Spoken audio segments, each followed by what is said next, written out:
To the glory of God, we have achieved macroeconomic stability. The cedi is once again respected as the strongest currency globally against major world currencies, appreciating 36% year to date. And inflation, for the first time in many years, is a single digit. Put your hands together. Very rarely do the stars ever align to tell a beautiful story like ours. One of sovereignty, one of stability and economic resilience. Welcome to the cedi at 60. You did not hear me. Welcome to the cedi at 60.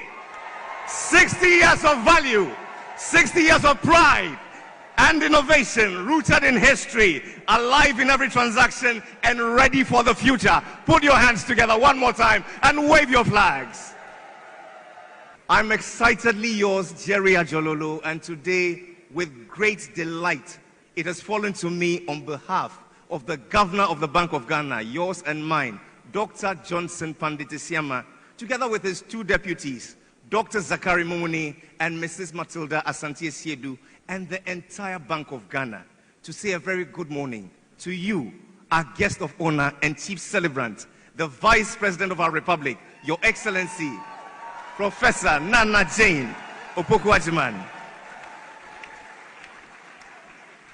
To you, the Speaker of the Parliament of Ghana, the Right Honorable Alban Sumana Kingsford Bagbin. Your First Deputy, the Honorable Bernard Ahiafo MP. Second Deputy, the Honorable Andrew Esiama Amwako. Our Acting Chief Justice of the Republic, Your Lordship, Justice Paul Bafo-Boni. The Chair of the Council of State, represented by the Member for Greater Accra, Your Majesty Drolo Boso Adamate the First, the wife of our former Vice President, Her Excellency Mrs. Matilda Emisatha, the Minister for Finance of our Republic, the Honorable Kesiel Atoforsen MP, Honorable Ministers of State and Members of Parliament, the Deputy Chief of Staff, Office of the President, the Honorable Nana Oye Bampo, Excellencies, members of the Diplomatic Corps, Your Majesty Ojiahoho Yao JB, the Second, Paramount Chief of Sefi and Hyosu Traditional Area and President of the National House of Chiefs, Your Majesty King Takite Kutsu, the Second, Gamanche and President of the Ghana Traditional Council. With warmth and fervor, representatives of His Majesty Otumfo Osei Tutu, Nana Sangba Jafla, the Second, Paramount Chief of Sampa Traditional Area, in the delightful company of Asante Mamponghima Nana Ejakuma Difi the First, and other distinguished paramountcies of Asanteman, the Paramount Chief of Amfuegwa Traditional Area, who is the President of the Volta Regional House of Chiefs, Your Majesty Togbe Trepe Hodo the Fourth, the Paramount Chief of Asogli Traditional Area and Akbogbo Mafia, Your Majesty Togbe Afoda the 14th,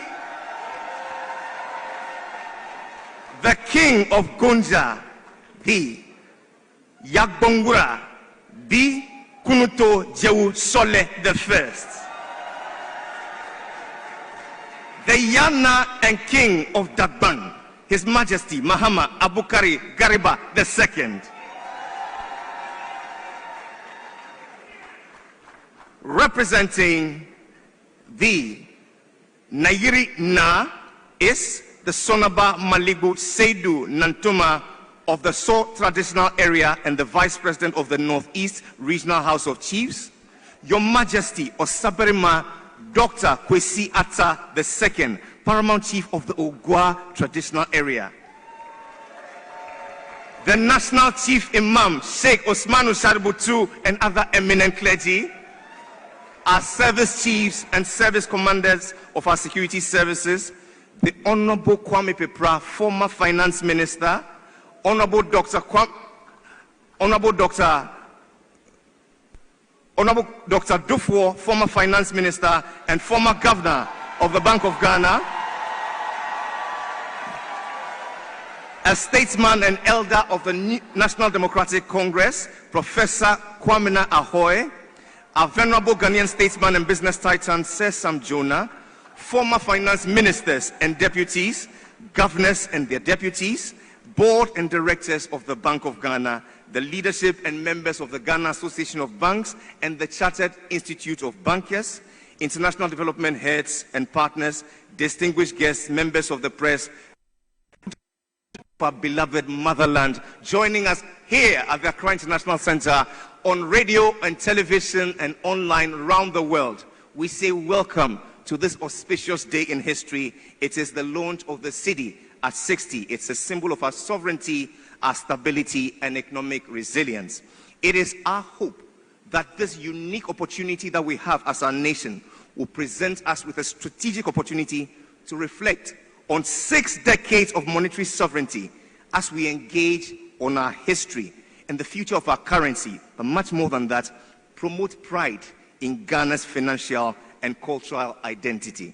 So here is to a delightful experience from now until the end of the celebration. Put your hands together.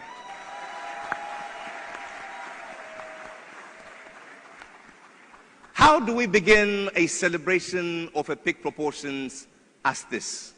First, we need to find faithful stewards.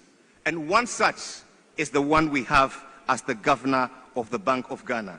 A man who is not merely a steward of the Ghana city, but a living chronicle of its modern journey. With a distinguished career at the bank that spans over 2 decades, his path has been one of unwavering dedication, a golden thread that's been woven through the very fabric of our monetary history. From his pivotal role as deputy governor to his current ascension as the governor of this revered institution, he has not just witnessed the evolution of our city, he has, with a steady hand and a precinct vision, helped to sculpt it. Today he stands before us as both an architect and a guardian, a leader whose profound legacy is intrinsically woven into the story we are here to celebrate. The good and great of our motherland Ghana, I give to you a faithful steward of Ghana's city, yours and mine, Dr. Johnson Pandit Esiama. So, Your Excellency, the Vice President of the Republic of Ghana, Right Honorable Speaker of Parliament, Alban Sumano Kingsford Bagbin, his deputies, His Lordship, the Acting Chief Justice, Honorable Ministers of State, we can see some members of the Council of State, we see members of Parliament, then we see members of the Diplomatic Corps, distinguished governors and representatives of sister central banks, chief executives of banks and financial institutions, captains of industry. We see our traditional authorities. We see development partners gathered here, members of the media, fellow Ghanaians. Good morning. So this morning we gather not only to mark a milestone, but to begin a national journey, a journey of rediscovery, one that reaches into the past to inform our future. Excellencies, the City at 60 initiative is more than a celebration of longevity. This is a year-long national engagement that will blend public education, there will be policy dialogue, and historical reflection, as well as others. Through exhibitions, community forums, lectures, and digital outreach, we hope to bring the story of our currency to every Ghanaian home, from the urban centers to remote towns, from classrooms to the boardrooms. So for many, the city is something we interact with daily, but perhaps do not reflect on it deeply. Yet, behind every note and coin lies a history, a history of bold decisions, a history of economic shocks, as we have had, a history of policy reforms, and the aspirations of a sovereign people. So this initiative seeks to reconnect our citizens, both young and old, with the role of the city in shaping our economic identity. Now, let me be clear. This is not a policy event, not just another policy event. It is a moment for Ghana to pause and reflect, not just on what we have built so far, but on what we must now protect and advance. This anniversary belongs to all of us, because when we celebrate the city, we celebrate our journey toward economic self-reliance and national confidence. Excellencies, 60 years ago, specifically in July 1965, Ghana made a powerful declaration. We said farewell to the Ghanaian pound, and we introduced the cedi, our very own national currency. In doing so, we were not just changing banknotes. We were affirming that Ghana's independence must include the ability to define and defend our own monetary destiny. Since then, the city has gone through many phases. For those who would remember, in 1967, we redenominated to eliminate confusion and strengthen national symbols.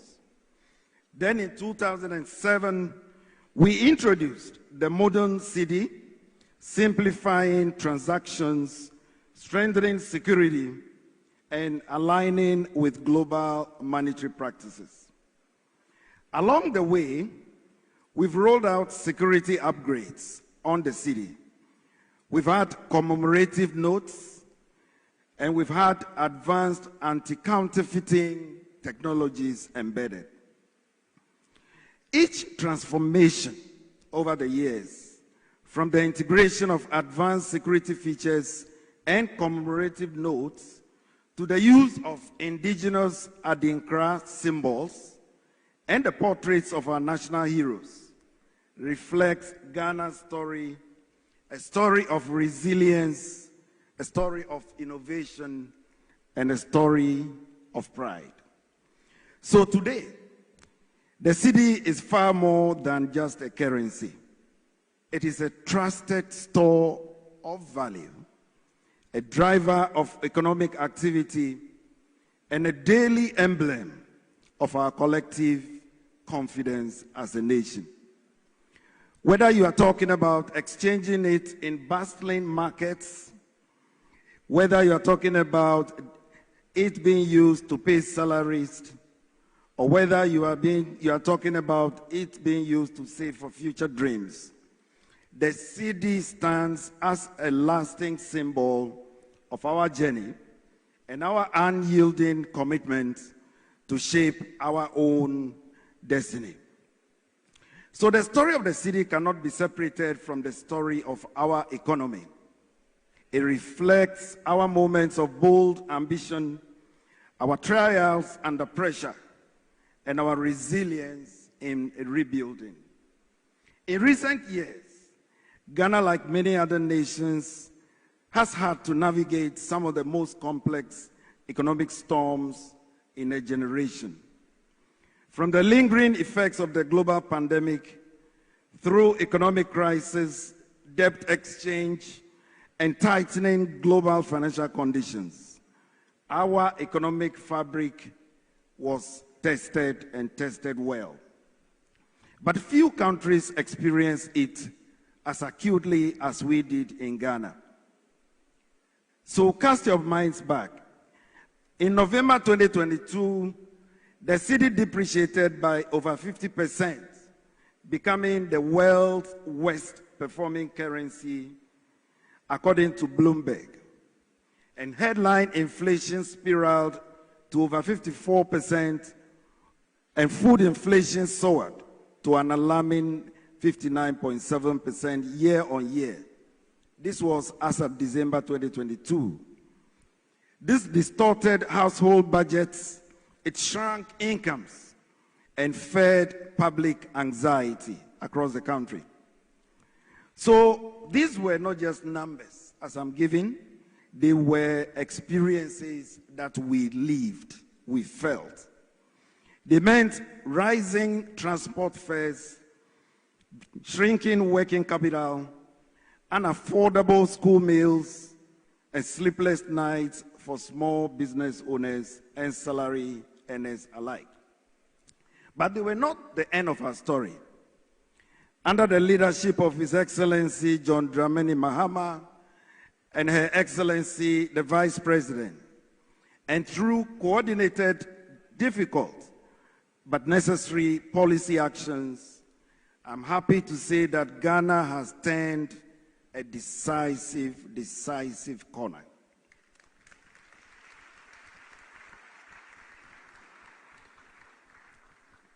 And indeed, the evidence is compelling. Headline inflation is now at 9.4% as of September 2025. And we expect it to end the year even far lower. The cedi has appreciated by 37% as at October 17th.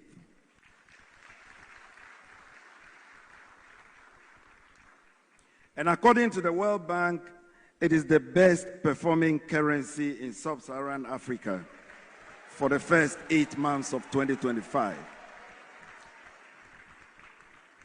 Our gross international reserves are currently around $12 billion US, which is providing a robust cushion against external volatility and restoring our investor confidence.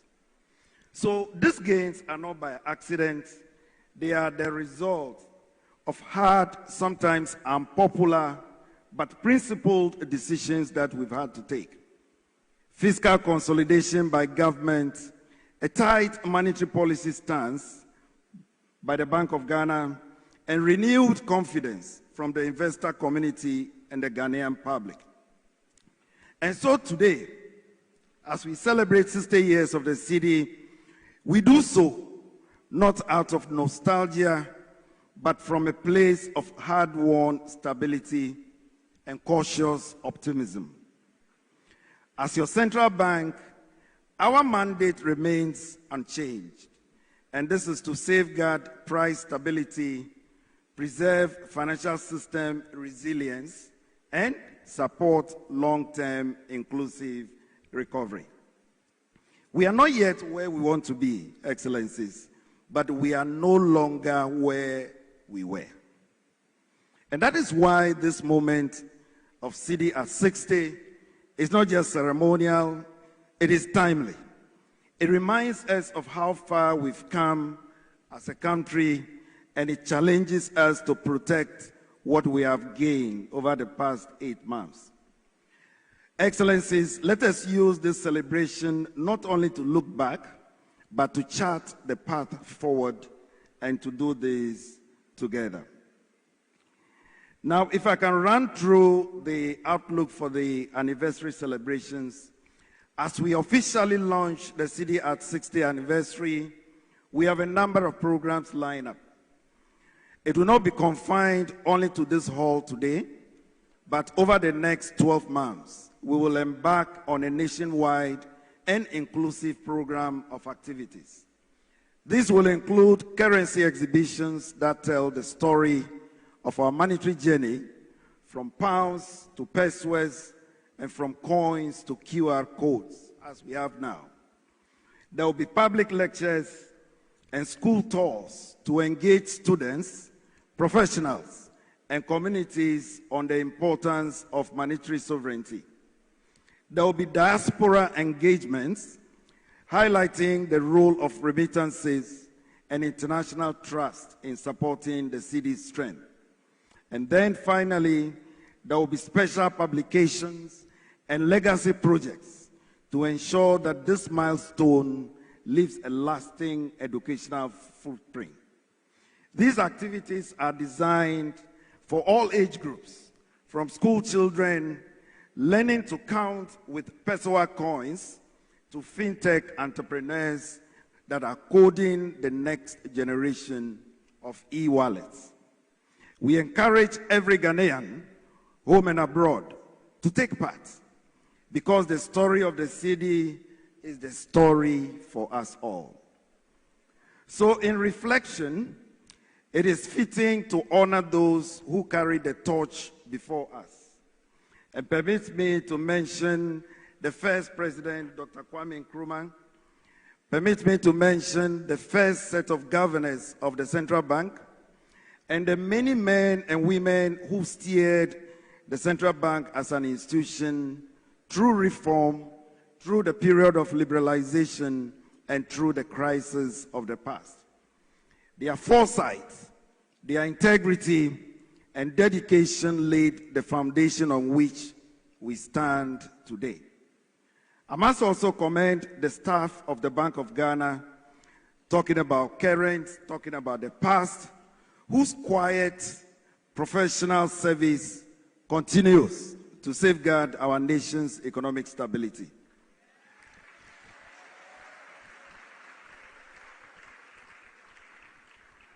And to our colleagues at the Ministry of Finance, at the commercial banks, in regulatory agencies, and across our financial ecosystem, we want to say thank you for your partnership and for the shared purpose.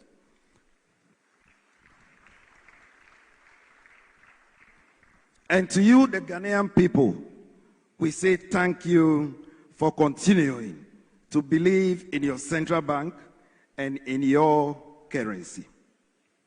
Because at the end of the day, it is your trust that gives the city its strength. May this celebration renew our shared commitment to a stable, a strong, and inclusive economy that works for us all. Long live the city, long live the Republic of Ghana, and you are all welcome. Thank you.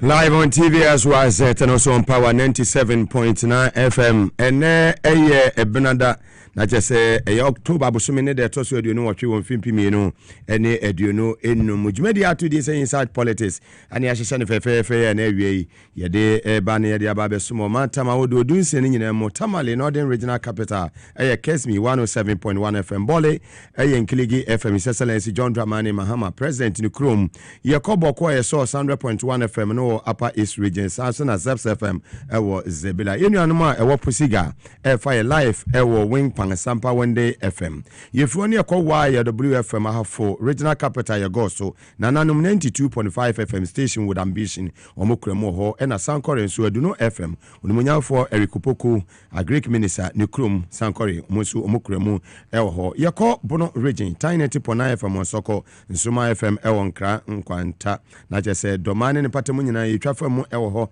Yamame, I am Madame Linda Asante, Unura, Yankupon Shaman, Yamokese, Ewo Doma, and Patam, Muamuti, Afe Yamu Fiona call at a man Temahin Krukese, Takradi, a sharp 106.9 FM. Izama Elembele, Western 100.3 FM, a year Lands and Natural Resource Minister, Nikum, Honorable Emmanuel Kofi Amabua, Sabi, Fumufunina Elembele 4, or Monsunina Sene, a year Kui, or Munina Air Fire Life, or West End 100.3 FM. Voter Regional Capital, a global 105.1 FM, Kremoho, with 2 region stations, miensa nyiwa 89.7 FM okete krache KFM opasa ena Boom FM so ewo Jiasekan dollar my chrome ena krache West ye maame honorable Helen Adwa Ntoso woni ni wura Dr. Samoa omoso eti FD ho Central Regional Capital Cape Coast Adom Sounds Kromo Okotokraba Market Sanso na Rich FM so ewo Asenfo so London GFM Radio Fire Life Radio Sanso ena America memo apo 68 FM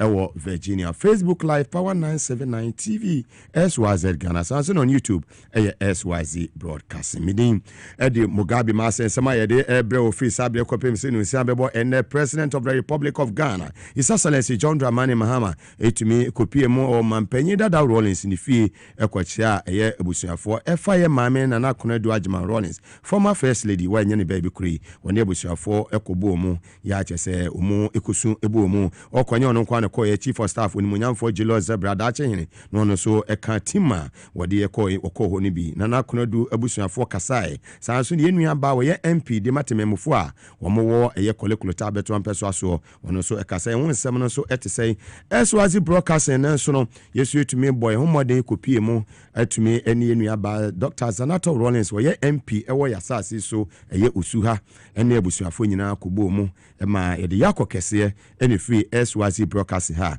yede ekoma wo mu CD assistant ho nso nsem no san ene city ye ma me prof na anagino poko ajiba semben ene wode atuja governor of the Bank of Ghana ye papa ye Dr. Esiama ensemben ono so ede atuja woti ensem ni bebre se ye bo eho enei yekopie mu ewo mampanyi dada Rollins ni fie na chese ye lawyer ya chese ubia lawyer apia kubi andi apia kubi na wo ho na nye ono kwa na koye na chama wuntumi so ono so ko se okocha ye Rollins ye ne hokafo na busuafo na wo nyina abo matim na chese na efe wo hwe onimunyamfo Alhaji ye Ibrahim ha ye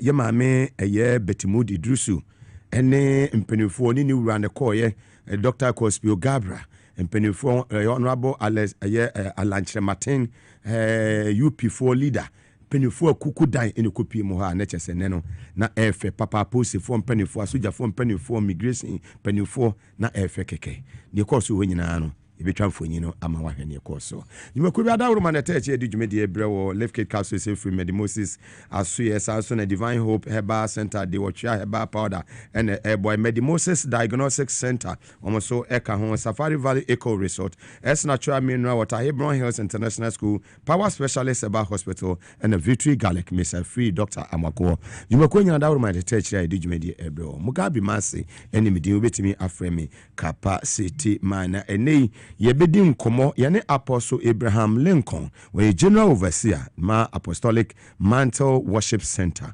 ewo eye nkran ha oso obeye one man demonstration against eye OSP eye kisi ejabene ho nsem no etese na one on one yane ne betwetwe nkomo ansane yane ni wia na lawyer Anderson Danso ono so eye mranim for ofri United Kingdom o science ntwirem ni ono so enei one on one yane no ebetwetwe nkomo on the show enti enei so ni asa ne fefe ya yede ebrewo Power 97.9 FM na TV SYZ yene na affiliate stations ya etwehia o Ghana nyina semete wa mu mempe Natural Mineral Water ngu minim meba yede nsem ni nyina mu nkyere mu bebrewo.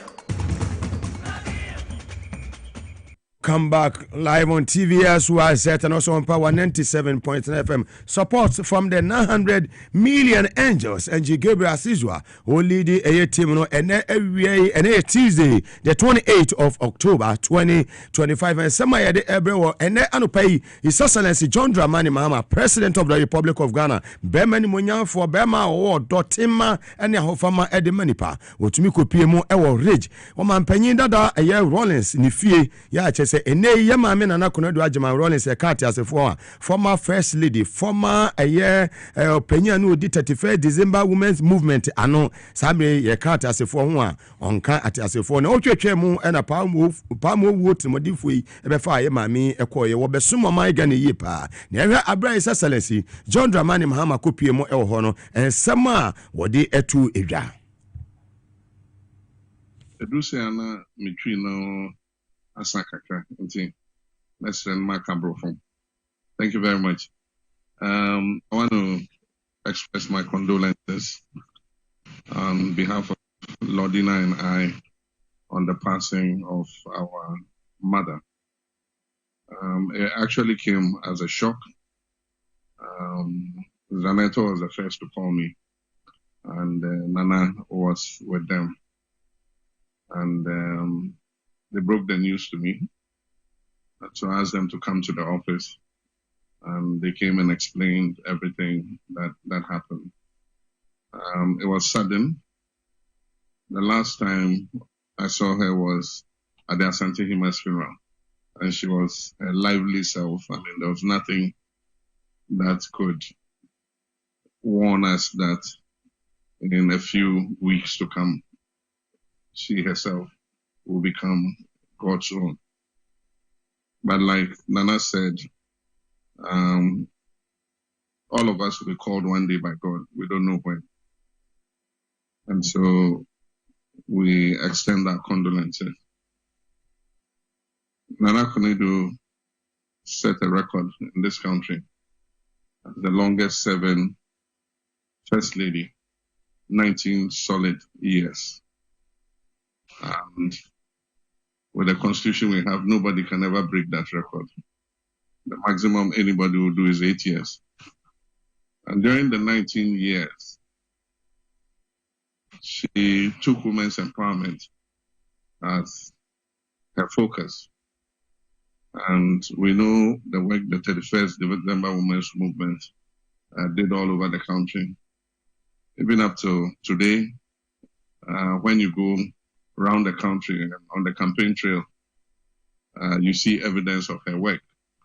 Either oil palm extraction projects, Gari production projects, and they're still operational.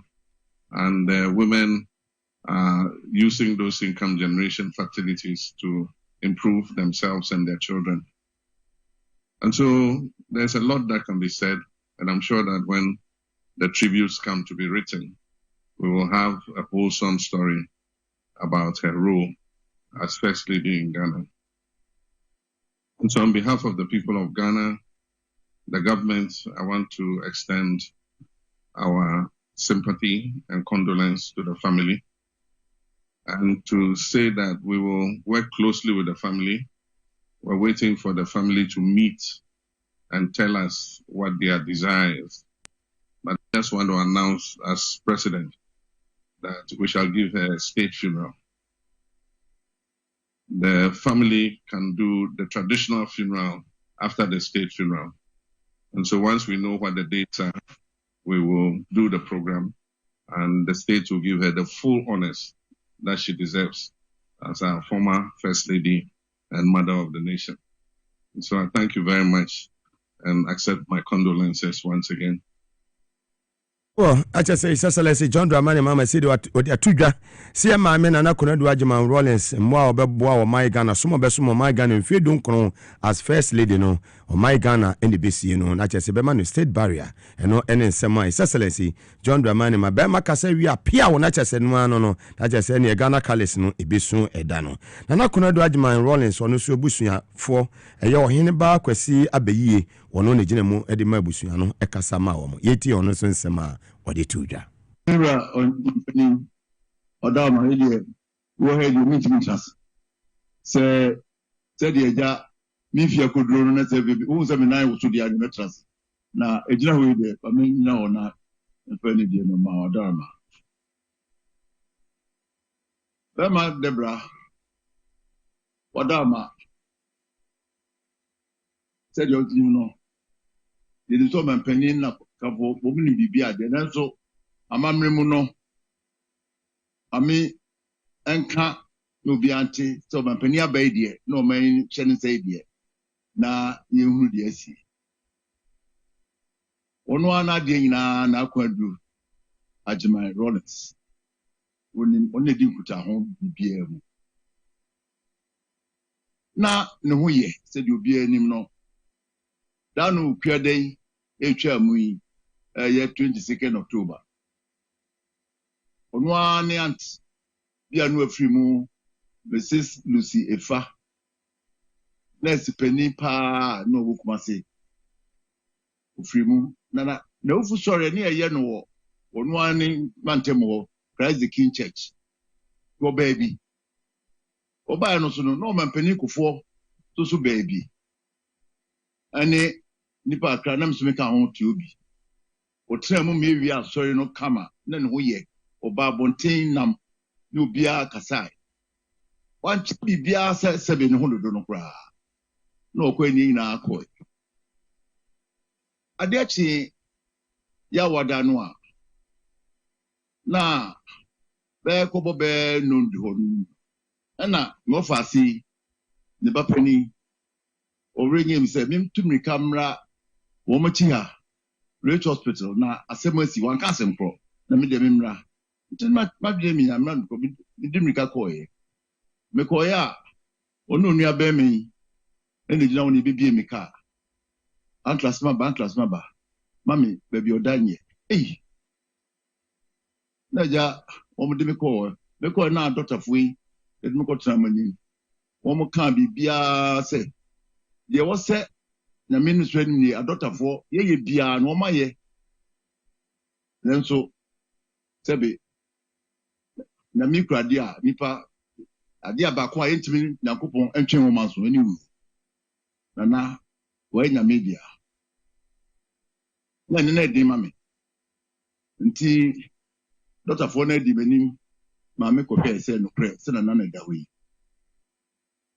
ye ba na menen ko le mi msi dabi no mi no semiye o se ma yura mampani etie na me papa santini na se tu so etie e wa na ma president o ya no so nba ja bibia no mra na menen ko le di me ka na ko Jubilee House le ko so no ne mpen po akra twen e wa no kan sense ya kan sadia ene obehwe ama ye di ato dwa sasma bani na de o se bia ide na o hye adumba se ya me abuntoyem na bibia na kwadu de se de o sitie no o ma ne be bibia na da ma obehwe se bibia o se fate bia ye digital monyam ye be ye ntie me abuntoyebo na ja ye sai anche ma be ka se ye se de mfidie fufuro kra na aba onu an military hospital much nti ye fa no nko homo ye fa ko be bia o ya no ba ye do ani no ko to na da ma nti ho no wada ma oda na o se be fi e ba so na tese ha de na tisi ase de deputy na bichi ebo press fo abehama na no so se ye ntem na ye kasa na obi aboto me na obi atimiko na no so de de no so tudwa ma obi akọ efiri ho no ade achi ye pe ana ono a na be de achire a oja omampani dada okọ amampani ga na se de amampani dada fo no adoso eja no na kufu ado ni di kan bai won ye ene ne mpanimfo ene omadama omso bai ebetwa adwe betira ye omo no so ko ye pe Liberia former president excellency Ellen Johnson Sirleaf ono so bai and China parliament the whole of parliament ina donkuma dompani obi ankam omso bai wo mai na yebra omampani John Kumkufo onso bai nipa de na chese ba na ne eba ana ye ka se ne emre dani kwesi ada no ye betum na yakoja hom na bibi age na ne besoso enra anjo ye shase bai former vice president Yura Mahamudu Baumia onne ye ne mpanifo wo mo bai honorable ministers mia mo fasi Kofi Boa ka ho wo mo susu bai ana pii bako. Edo a odama Ghanafoɔ akyerɛ amama ambassadorfoɔ former presidents a yɛnya nhyɛ ase koraa yɛbɛri the tribute na ɛkyerɛ nyame nua bɛyi na kwadu sɛ bibra na wabɔ no ɛso na afei koraa ne yɛhunu sɛsi a ɔdama honorable for instance Speaker of Parliament wɔsi na kwadu abakɔsɛm de koraa no afei ne yɛbɛka ma Ghanafoɔ ne wiasema nyinaa koraa ahu enti asida ne de bɛma wo sɛ wana so na wagye bibia kura na wahye nkran sɛ bibia babɛma Debra if you don't buy ado papa obahagro gya me no sia sɛ ɔdama o me kakra me no ma ya hye nyinaa wo ha nyinaa ɔdama wa no ame abɛhye tinyame nhyira wo ba ya na asɛm tia no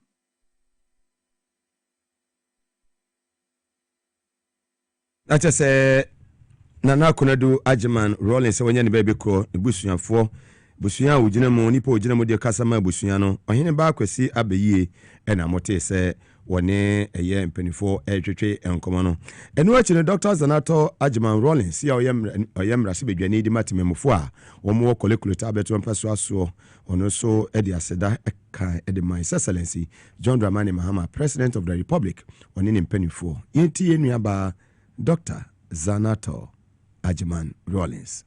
Excellency the President, Excellency the First Lady, Honorable Chief of Staff, members of Parliament, I'm sorry, the protocol is a bit back to front, Majority Leader, Ministers of State, and members of your delegation. You're welcome to this house, which you're very familiar with. And I think I'll take opportunity to mention that in recent times, a photograph has been going around of you standing in front of a tree with Fifi Kwete in the back.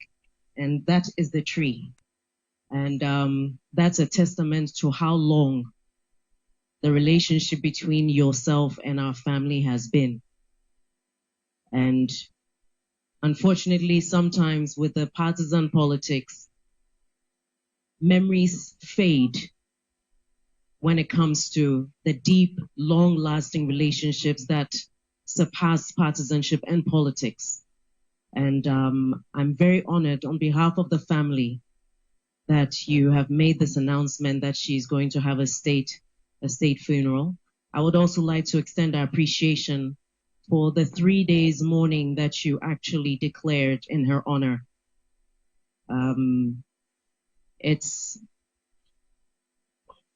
a difficult time, but the outpouring of love and the show of support, and even on the day, your immediate response was so encouraging, and it made us realize that it's not just the case of our mother has passed, but the recognition of who she was to everybody as far as being a statesperson in her own capacity, but a mother and who touched lives personally. Your Excellency the President, we are honored by your presence here today, and your words have been very encouraging to us. And indeed, as much of as a shock it is, you have been so very supportive. You've extended all the support that we've needed and the protocols and everything. And I would like on behalf of the entire family to express our absolute gratitude to you for everything that you've done so far to help us make sure that we give her a dignified exit, a dignified farewell. Your Excellency, this is your funeral. This is our funeral. And God knows why it has happened now. And as believers, we cannot but believe that this was the time. And it is for us to ensure that as we honor her memory, it is not in absolute grief and only shock, but also in celebrating the lives she touched, the impact that she had, because many of us are beneficiaries of that. And as we proclaim that, the generation that may not be aware of that impact will come to know that that was part of the foundation of where we stand today. Your Excellency, we are most grateful. And on behalf of the family, we say thank you very much to yourself, to the First Lady, to the government for the support and for the love. Thank you so much. God bless you. Chese Inuaba Dr. Zanato Ajman Rollins, MP for Kolekulote and Amote and Kano. Mampenye Dada Rollins, watete nimbani ye papa na nebano, uhuna na chese wohuni papa. Kodani njina omu de onsane mami osane papa. Ultimately says the spirit, no Rollins spirit, no who refuge and who say yes, who feel that spirit. Say nimbano yatitu omuye. Attitude omuye papa.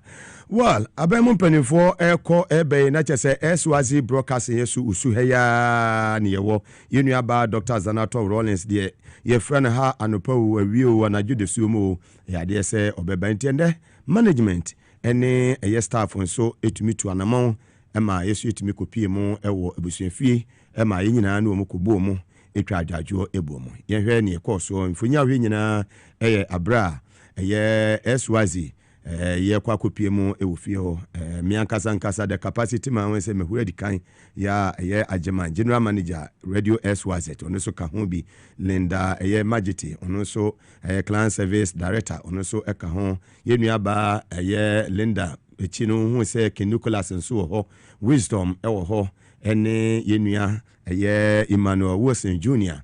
ono so ehostu yem program kese pa Mondays bia o TV SWAZI so to be won say eja man won say chama wontumi man won say Mugabe ne chama wontumi na edi nkomono na wotumi say da bia kama nyasema eno eye different na so ni kodu ba bi se ya ne won say nyina ne ya ba akọ eno je say me NDC ni ana say me sentwire ni a me criticize wontumi ana me fire na na kire say oye metamfo nyina etumi ko PM ho ema bibia so ye den etimi eko so kama yenu by Dr. Zanato Rollins eni ni nuanu nyina so eji ya wa tu kama echiachi ya womo eni abusu eni nyina amobia so ehu ne eko so eho na chese yeso ye kire odo ama yenu by ni nua mema no omahu ne se adwuma mu aye wo no womo asase so eni wo sanse kaso masase so ne ye wa yenu by no ne de MP ewo asase a yetisui te se asam tu omo na yetena ha se giant me nkonkwachi abusua na chese entwe ye kura nti enei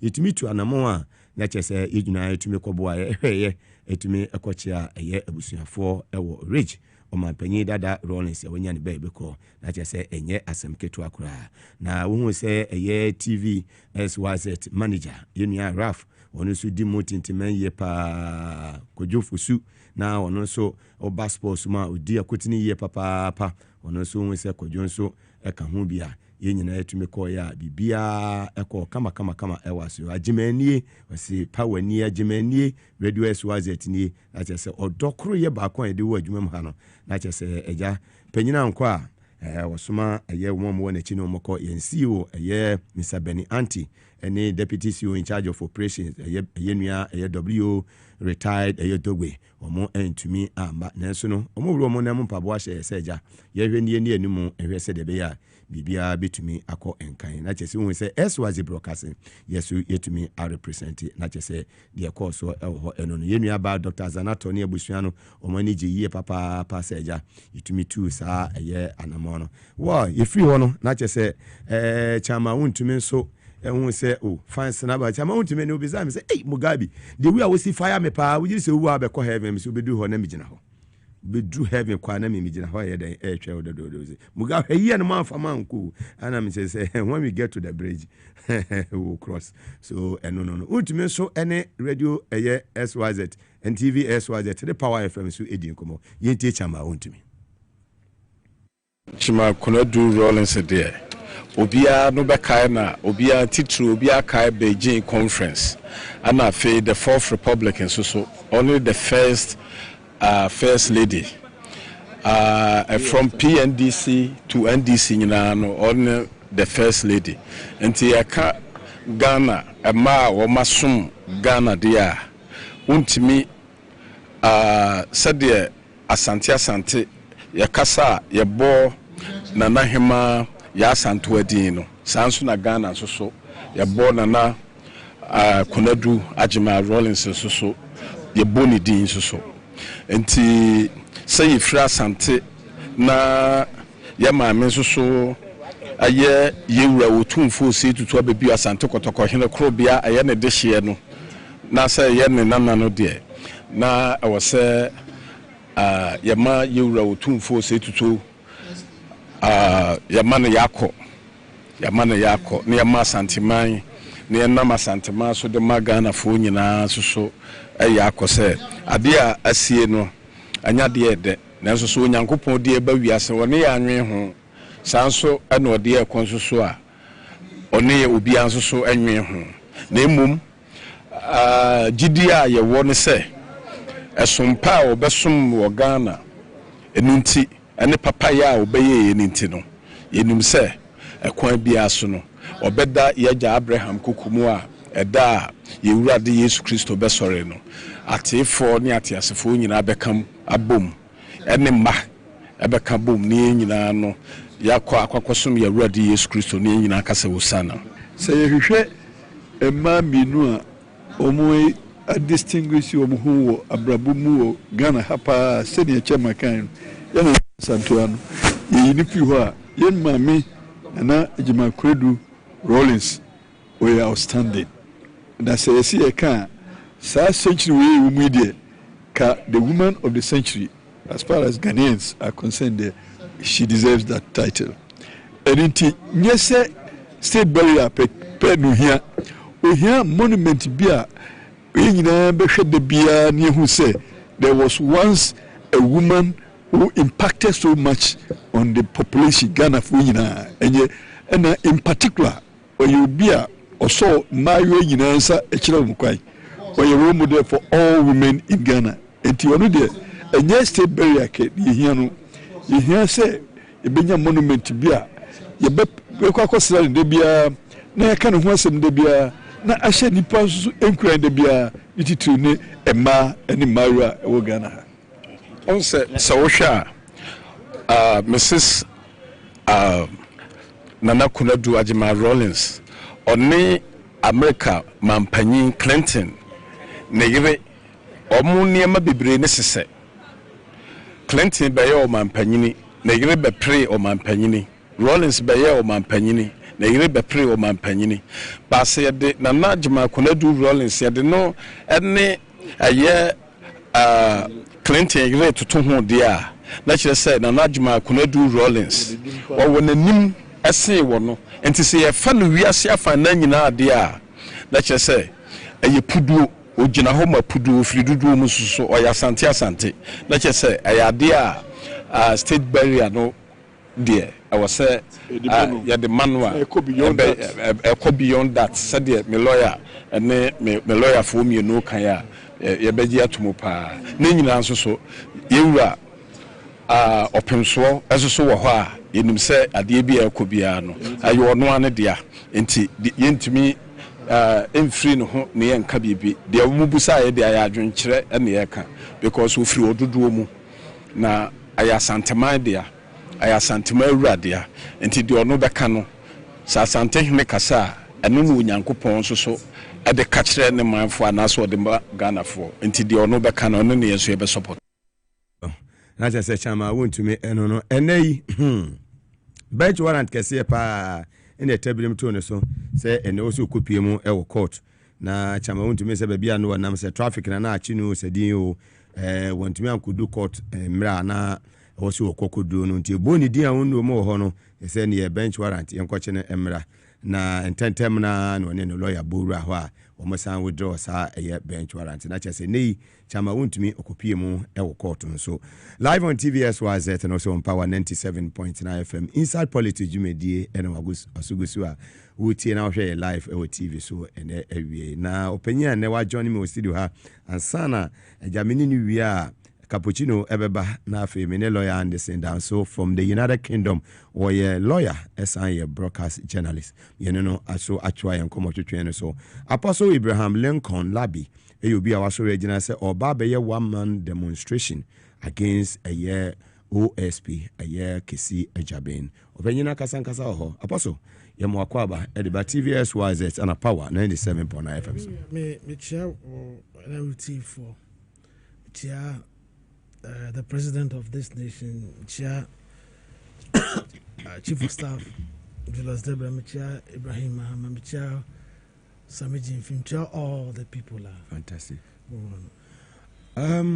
Obi beka say wo de wo de so fo ye ne ye amanyosem obi a wo ye apostle odin so ko achi ye papa panensen wo ji odin e wo social media so pa TikTok, Facebook maybe obeko bia no wo ji odin say wo ba be ye one man demonstration against OSP kisi ajaben banyo no dia no waye oga no say ya say obi luba odin say obi ntone na kokko obi ntone na kokko de die kwa obi be ye ni bibia na want say boom before yes whoa Odoma Jemesu I like that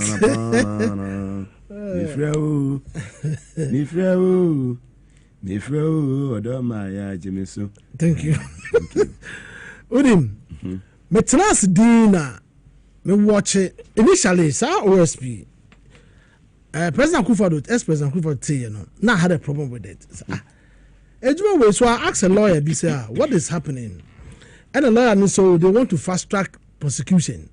So in this case, they should allow everybody should keep quiet now, allow things to go on.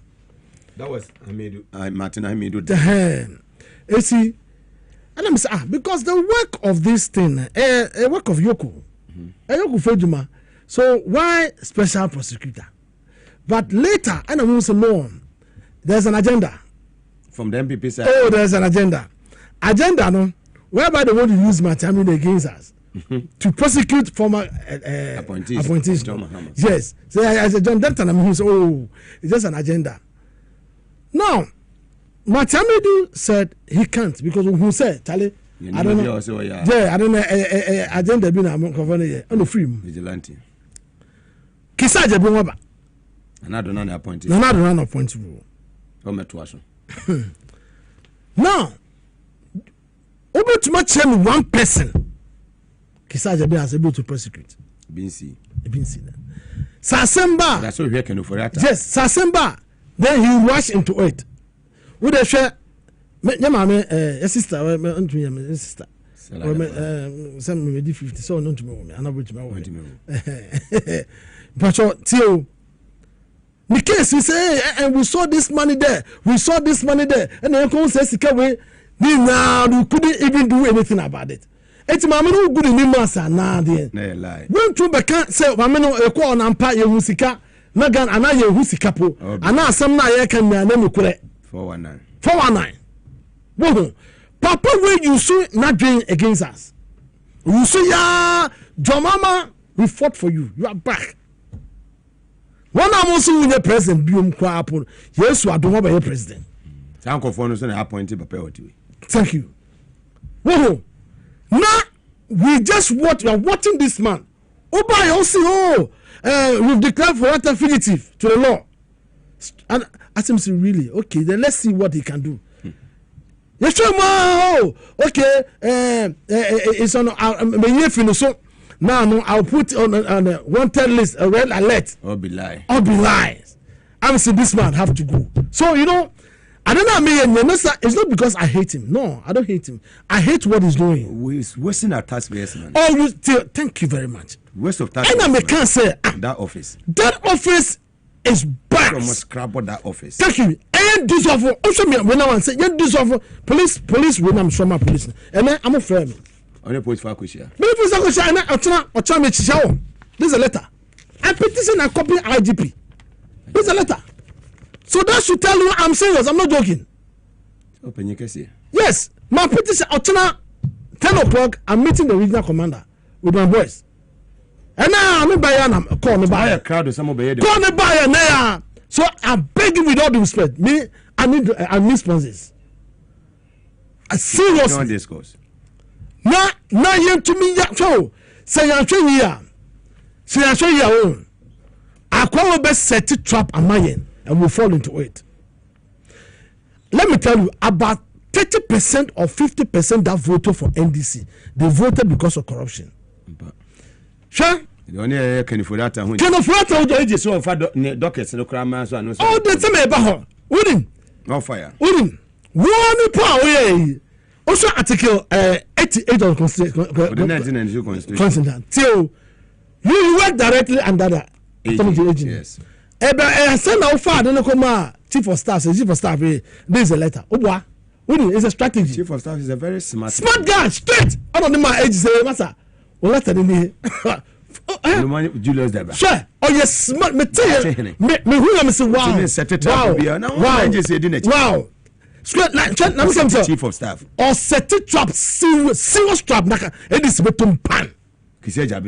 I'm telling you, it was a serious. So why did he address that letter to the chief of staff? Thank you. Meanwhile, AG is there. Chief of staff for no man. Direct to AG.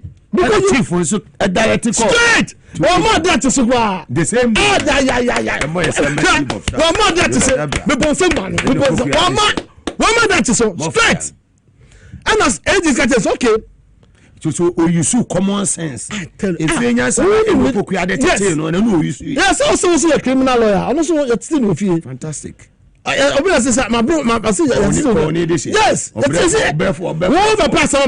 way or or the letter to Ra. I know the whatever to Ra. Hey, 2 weeks, 3 weeks, he will come out and issue. Say, oh, I'm not going to say I'm a chief of staff. Then chief of staff will find himself trouble. Yes. No problem. 18 straight. I told you to say I ain't say. For bucket nibra, then bring your investigators nibi. You can say Kabashimene. Kabashimene. Whoa, you are playing with our mind. Straight. And they say we are Alan is using bulletproof car. And if you can't say good if you better my kind. Hey, Charlie, I didn't taxpayers' money. But have you been to the house before? No, never. Me, I have seen the house. I've been there. Buga? I have videos. Buga? No, listen. I say I have videos. Say if you're in the field, say what say no. What the meters be? What two fans no kakra what they say blog. Half one. No. And why sa open way are. I meter na seminar what you inside. Bogla proof we be and we be into. What you inside? Who outside there? Ultimate bet me count more than 15 cars. Yeah, be anywhere. G-Wagon, Land Cruiser. Me catch you say, Ubo Ibrahim Mahama money, penny four, Omo Musika. Despite Mokura fear, Usakas and me. I'm telling you, the medium near Hunameka. Me investigation around, almost what the 6 months in the sea self, Our Westlands. Udim, me, and Udu wa, Omo, post for cars I can see 2. And I package a cars in a post cars in a new cars. I want soldier for you feel home man, post for you feel home man. And I'm what declare that area in a security zone. Are you a president? And we are all fight to corruption. Are you a president? More fire. No, I don't want a president. Are you a president? You see, sir, for security reasons, I mean, me show. Sir, TV so baby, I'm a Ghana for whom we go for. I'm telling you, for a video. By constitution, it's not higher than I knew. I told you now. But I wanted to ask someone, say, I mean, Mumwa me haka crow. Papa will declare the asset and sign over by West Milan. And Obano, not the cast, yes. Thank you. Sir, you could for crab boy and I before the boy. What's almost Tomu Fio? Cabio will be also Mofacano. No more chasing whom maybe I can hear them. If you could see a quite fast one, can near checking account details. Hey, you can see good account to I know with persona and I will hate you. What you are doing is what we hate. But this man is not he's not committed to fight. He is not. And at the end of the day, let me tell you something.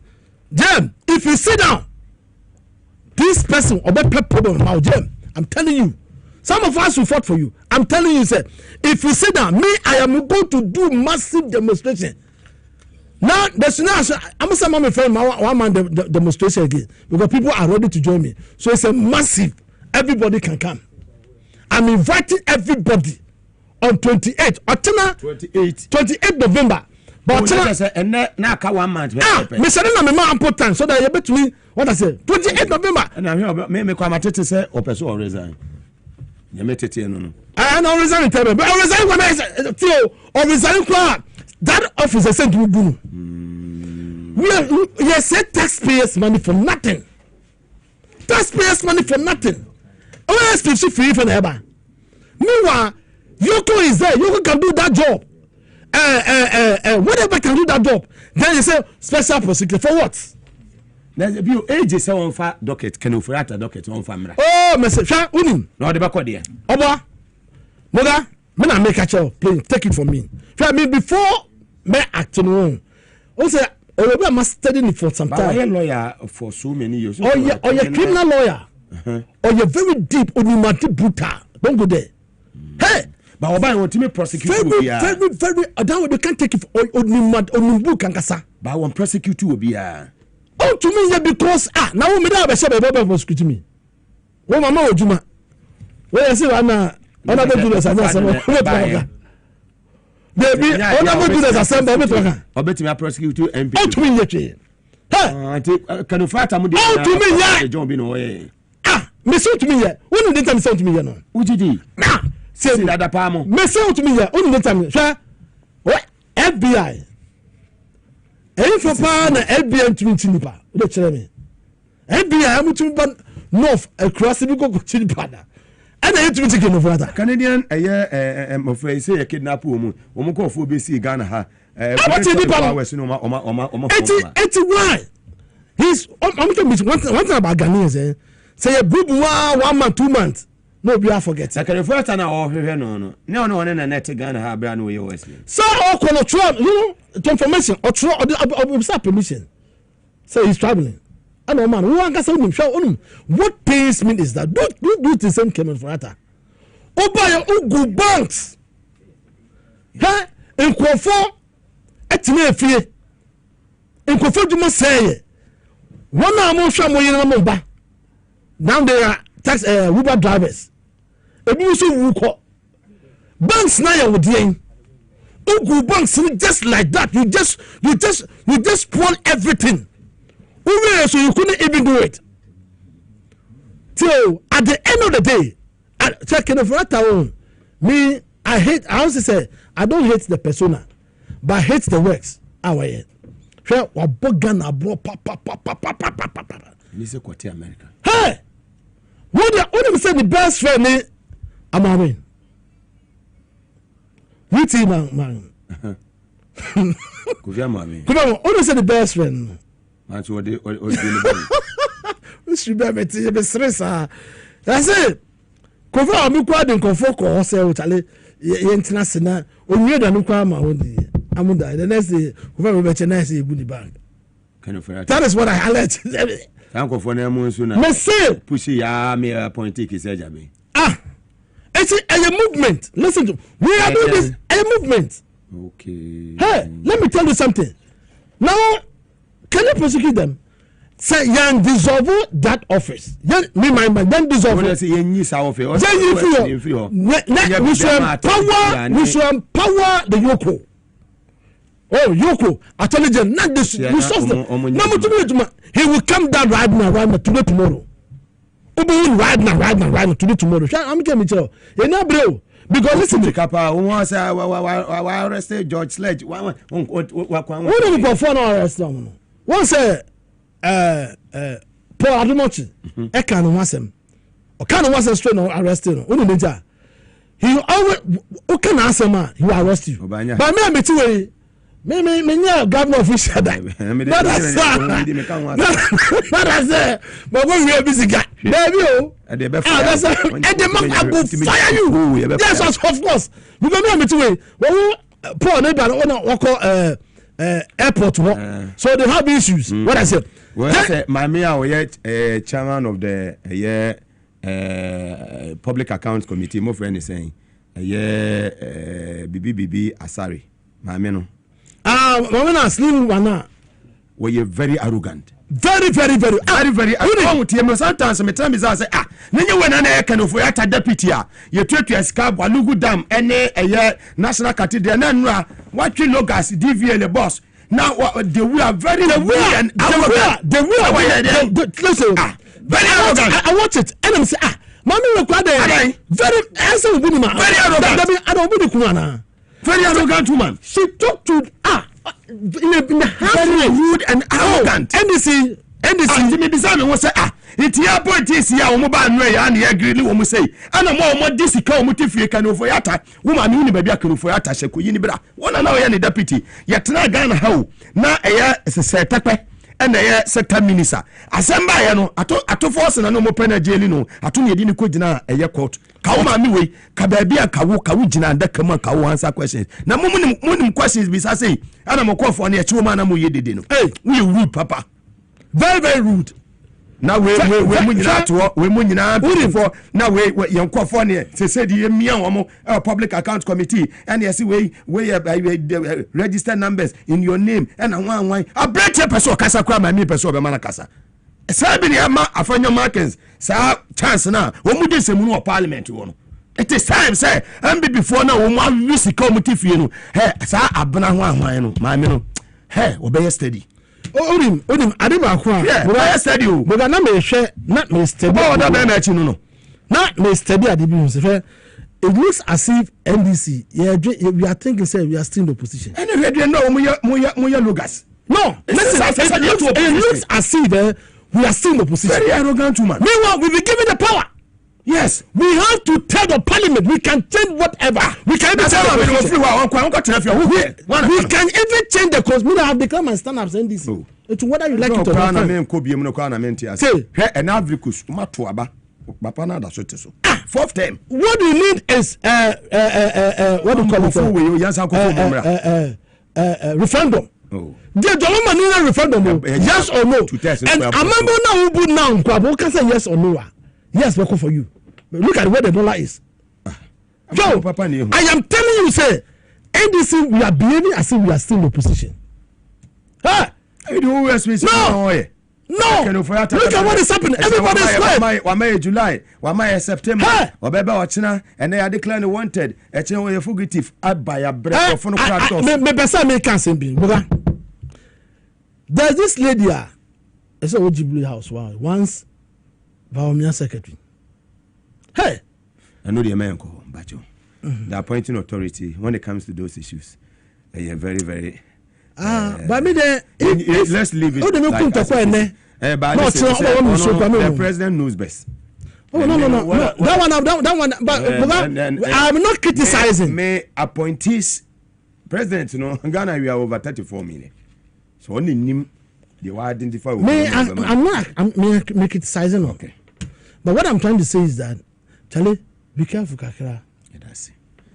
Me, I will never criticize them. Hey, David, how? Obi, I'm fighting for. Baby. David,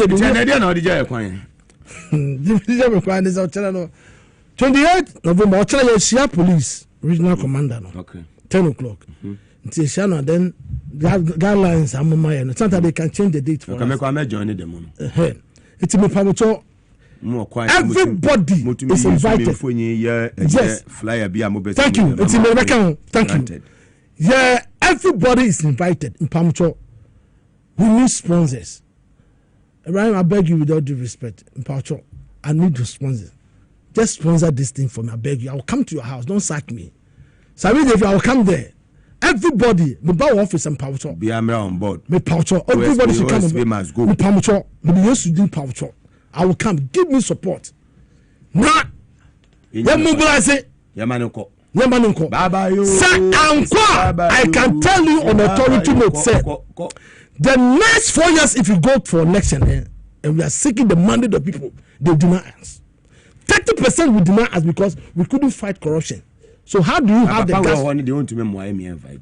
Anytime someone go straight. Those that you empower Yoko and Attorney General, let them work and see say we don't prosecute these people now. But I say, Apostle. That fire, sir. Maybe me fire, sir. I'm telling you, maybe my economy. Let me show. I'm your commander. Let me show. Baby, I will be all. Let me show. Alista. Let me show. Any praise. Shout out to Alista. Alista bomba de papa. Bibi abeden. ebeko kama na yako yen enim high TV SYZ and power 97.9 FM ene eye benada na mo say Drew benada ne eye Joada ne benada de agya no me tu ni say ya without fear or favor wo o maame wo momote wo ye Kanuforiata deputy nti say ke ye Kanuforiata say wo meyi nsem bia no ne ehuna nka wo ke fro be gina dakam ena nka yama wa yeden yamo aba be yi ano ama bibia yeden akoso ene hwe Kanuforiata yi hu no yete Ghana ha ena se tekpe eye sector minister of finance na so ne de atofo se ano ye ne deputy na akwa gina dakam ne hu sa 6040 eye former attorney general 6040 no go for that me 6040 no no okasim na ehu nsemfon wodi wo Ghana and today NDC wa power see maame ye public accounts committee one a chair nana aveji a chair no say nana aveji ene bibia waje bibia ta na ni ase so ye chair ni colleagues kwa person mo ebe mu bia omo kwan na ono kwan nye o kwan sa se obi a ni kunu mo na kohoma my MP for that chance my mom that chance mo via o man wo ma bo man we kro no ya wo mo no se scrutinize wo mo ya interrogate wo mo ete se de sesi an o manya that to me na because as mo say intimi nya hwe we can bite by this time yes maka se mo se me tell say have withdrawn say on my me sister you can even 1 or 2 year old bra come on aba now we are deputy finance minister dollar ni sutu ya akodu 17 when Kanuforiata useless ones move say so mo Ghana ana and we go to public account committee and I will be some questions we get de so obi am obi anka bi obesa woji wodin mo ko le Kanuforiata mra what you are and mo prete sika without parliamentary approval mo prete sika e Bank of Ghana wo sama me wan aye asabe na kan ho bi we useless papa me fire wa ejane se wa wankasa besani mu obe hambo ho no wa bro ho ase wo sa public account committee setting mu obe bro ho ase nkoche mu MPP for no mra kronfo no mutiti fie no mo fo mo mra na wa bebisa wo sa questions ni bi ama mo papa na abawo yesi ntini ebete court tribunal no ya sa ankofo ni nyina ni bedi masa shabo na mra ni modi mu fi say wo ma wo mo so sesi anu kwa ni bedi wo asema na mu amoma ba betwa mu akwa akufo adu bongarat clearing agent wo bongarat se hunu mu bedi ye no mota mo beba yes ene utumi sa tono so wo hu se ba bi adu na ye de ama no se mo ganti mo de me be kuma kotum am se na me de me judge wonu ahu se wo kọ but he share the o say edin komo say nuafo yes bantemafo so amefo ebedi komo pepepe e be tram radio no so de be ya amanyosem ye hia ebedi komo ye komo e tama untumi ajo yes cappuccino muga unia ma won say lawyer Anderson o me an phone so say lawyer Hiti from United Kingdom you say what ano cases egugu no so Ghana for ya chi o ma e pese deport o mo di o mo back Ghana man for cases bebre wo so ko twitwaje o mo nyina yes juma wo di ho de boa o my Ghana o ba juma enye nne no shase o ntinam so o ba juma enye nne no shase bo juma pa ka bo na bibia bako de twenya mpada wo ma ya se mo se ja se mi so e mi nim se mama me ba na se ma anya ye on se ba na ja cappuccino what kan o se mdi wachi what dey as cappuccino no muga the international man what dey as international need obi aja to no doubt father ro ba na dey na wo mai fu mi dimafo Mugabe Maase ma memfa nchia mfamfiri me dimafo eba hospital Dr. Time da so da no mfama ohefo ene watiefo ene anwumere na yemisa se wapomoden etesen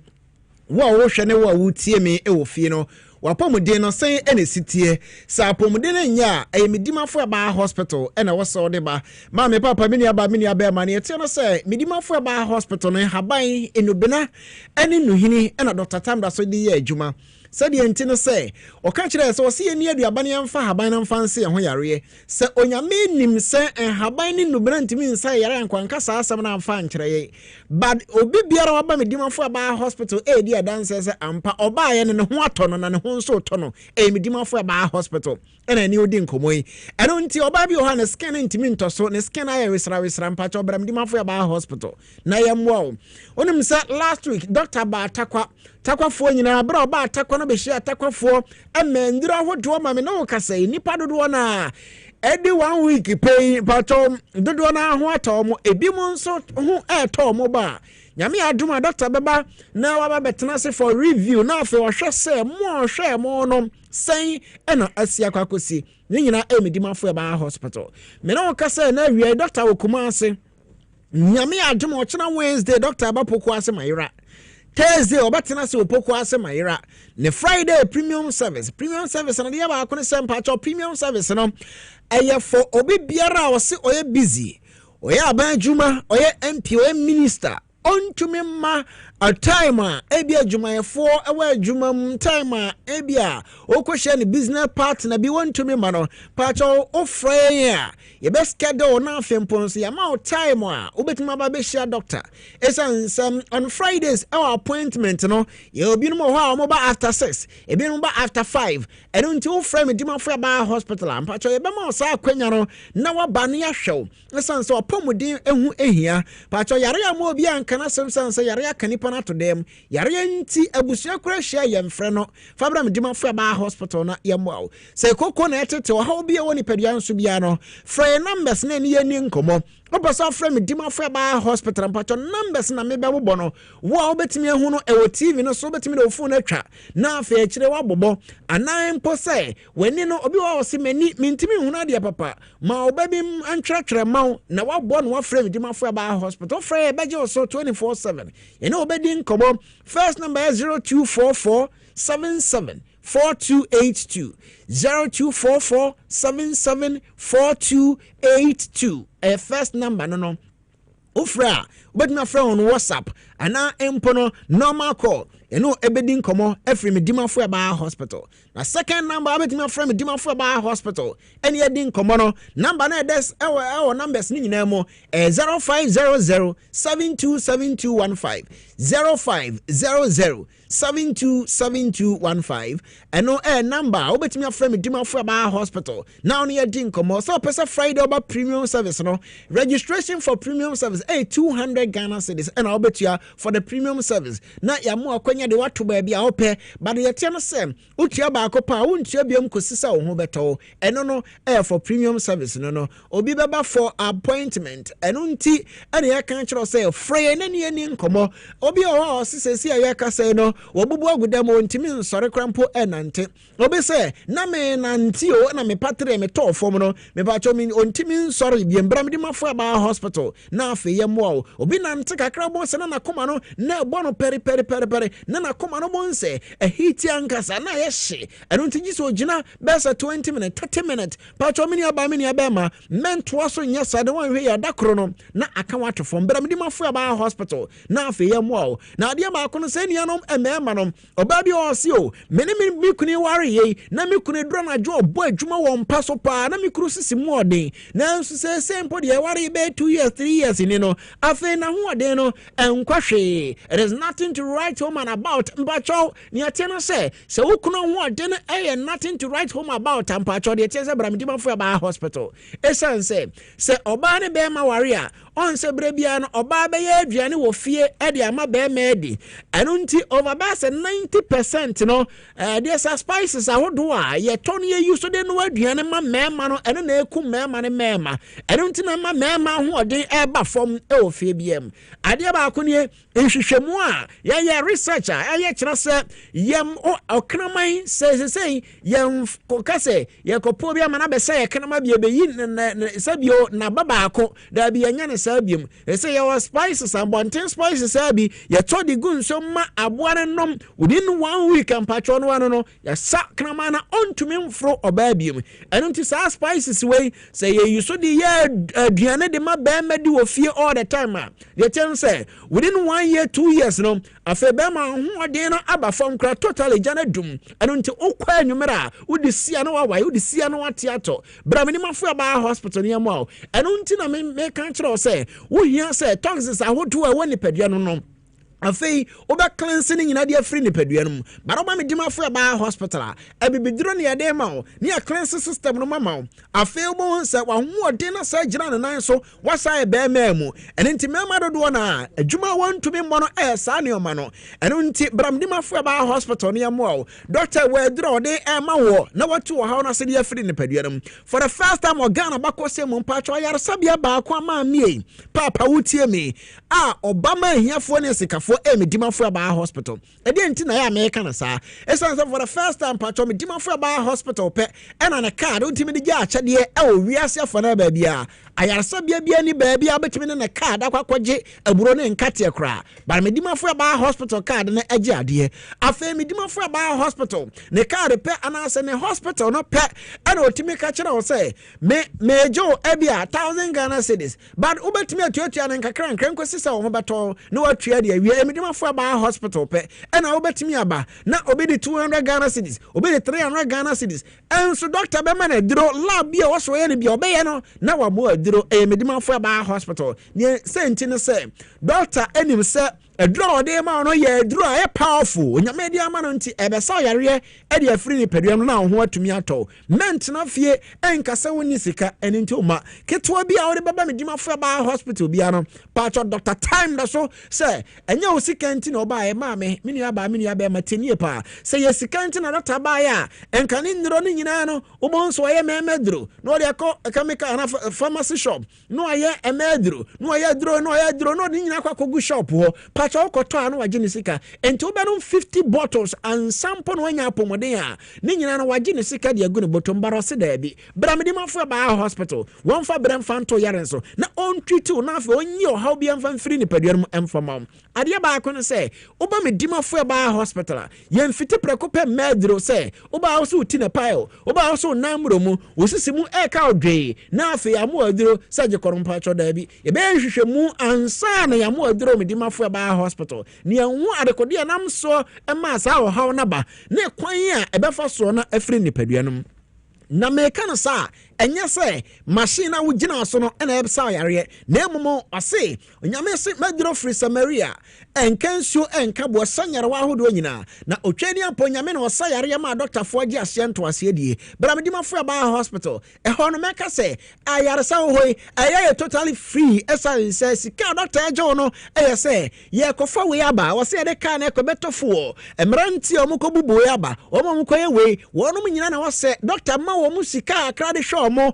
enti ena doctor tambia no wo se fo sika keto beje wa yaresa be ma oba da bridgement na se be ma so sisi ya oya afi oba bi o so oni atenka enkwada bi ena agi ni kunu ade afiri ne nsam bramedimafo aba hospital ni amo na afi o ha hodo bia no yentu ase mfama oba opa wo mpacho ya waduro no enya num bi sabi di bitua bi o just one tot pe o de gu minim na mena mpacho na njude so mu ne be ma ni hya mu nhya biem bo so me ba so na ba ne dem de oso achinyefo na bramedimafo aba hospital na on free number what television so no na oni ani nkomo ayarasa ne oje abaya odia obi se wanya hernia obi se o fibroid ana sexual weakness ana koko na etete wo obi onso ampacho prostate enlargement odana joa onum nso betuma jon so more than 3 times at night and sana de acheno pacho bramedimafo aba hospital low sperm count be ma hu nso agene no fa bramedimafo ne mo obi o se menstrual disorders agi so no painkillers no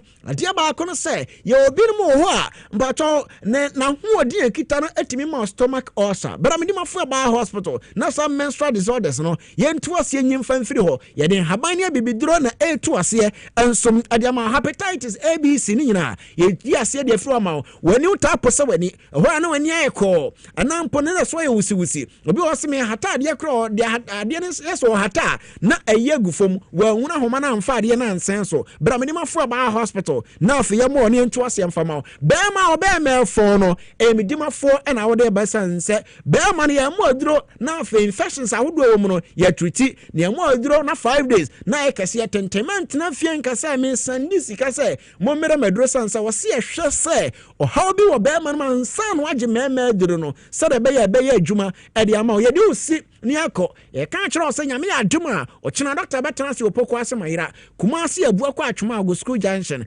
Thursday Friday doctor etena se ye numbers abe frame dimafra ba hospital no enie 0244 77 4282 0244 77 4282 and a 0500 727215 0500 727215 ayemi dimafo ba hospital Dr. Time edaso moga yebeda se ene anwumere.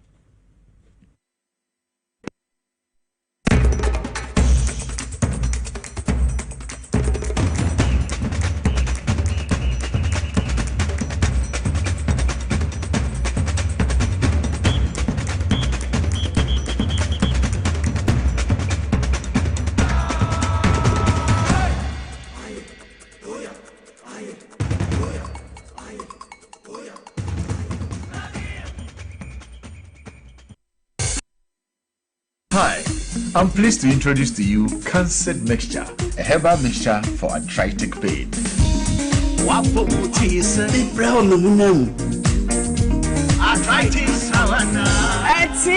me.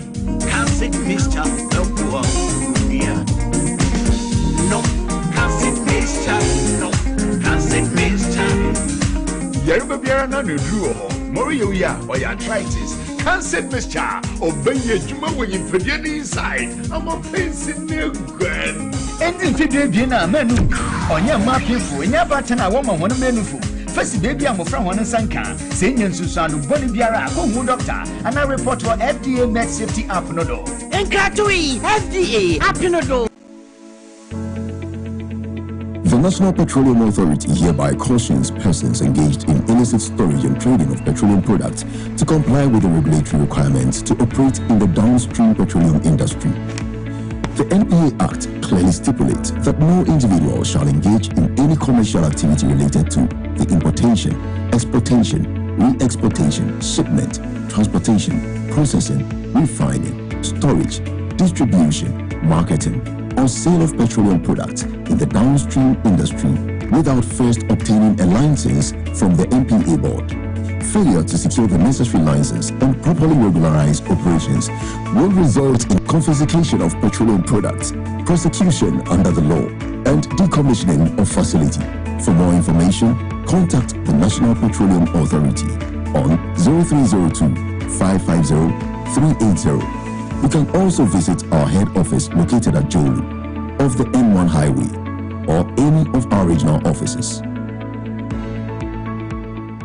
Na ede na ya obeyi a oda former son yafunu emunumuni. Oh Mr. Entry also yare ya titi bi ben fie pi nanso ne yam nyono da se me chew no ahodo amato a me hunu hwe a ebe ya nwanwa Menyi ni se what ulcer tamfo Hexa capsules any Hexa mixture yanum bom kotia ulcer no bia ma no anom anka no ho to no dadaada ulcer dro de eno ani Hexa capsules any Hexa mixture ankom ni nchiremu ulcer yekura eto yefunu ene ensunumu etuma wo yefunu ekeka wa wogye wo ho a enyi ulcer etumi ema wo ye cheko ebra wadidi awie so how eye ulcer de a compare Hexa capsules any Hexa mixture nanum bom na ho ebeto predudu etu a ko okanshi drug lane Kumasi Dani Herbal Takradi AA Mensa Anafre 02038228855 Apefo abatan ya woma won mofrelofo ene mofra woni mfie bi mienu enka ho Hexa capsules ene ne mixture ulcer tamfo FDA age adwadie nkrato yi atom.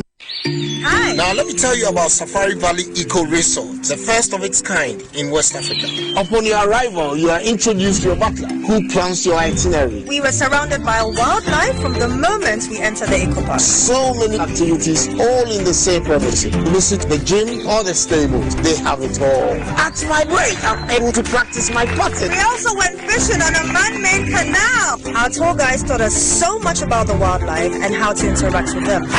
They used only electric vehicles here. This creates a serene environment. I'm told it's over 1,000 acres. My cabin here sits on 2 acres with a large terrace space overlooking my private swimming pool. Now this is royalty.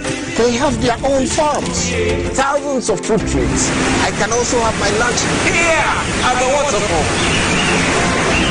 Quite a beautiful place you have here. Visit Safari Valley Eco Resort in Ghana, bringing you closer to nature. Obrebo eye ejumada. Ebwa eyam eduane. Ebwa eyi insa free ni peduani. Na ebwa woni pedua ma etena ho yi. Nanso, woni mi say niema a yedi na ye no. Timi ma brebo ye ejumaden sen pote. Mehunda. Me brebo ye juma pa. E bia se me tumi ye bibi bo me brebo. Ani, and waiting on what the lift hit from the Moses Clinic, we have our center about herbal food supplement. We see to pa the brebo, ama e ye juma ye. Na, ye juma. Fatopa ye no, anopa ni enyumre. Na eboma brebo ye juma ye. Sani ebeya, ebetimi anyam aduane awodi, esisi ni peduane mo enyi mo kinsi. Eno na me brebo kia pa. Ubenya Lift Kit or pharmacy, herbal shops, and supermarkets are ebeo. So what do so to up? Fresh 0244 068447. Lift Kit, Wawu Brebo, Wawu Nipedia. Edroy any mapping for a ma emma or manufo, ne for our 1 year in fear to me. FDA JD Kratui Atum.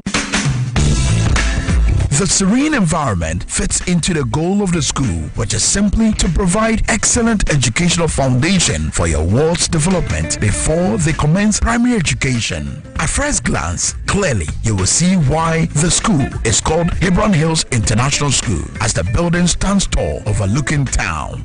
With a Montessori style, we have experienced and dedicated staff and trained teachers. Our small sizes classrooms are meant to enhance teacher-focused approach where children get one-on-one attention from the teacher. Hello there. We are open at 7:30 a.m. and school closes at 2:30 p.m. After school care is from 4 p.m. to 6 p.m. while early drop-off can be arranged at 6 a.m. Hebron Hills International School is located at Midye off the Nsawam Road. Locate us with GP postcode GW0688 Ga West and GPS code 06884870. You can contact the school and make further inquiries on 050-876-2375 or call the office directly on 0302-918768. Email us at hebronhills.school@gmail.com. Hebron Hills International School. Excel and shine.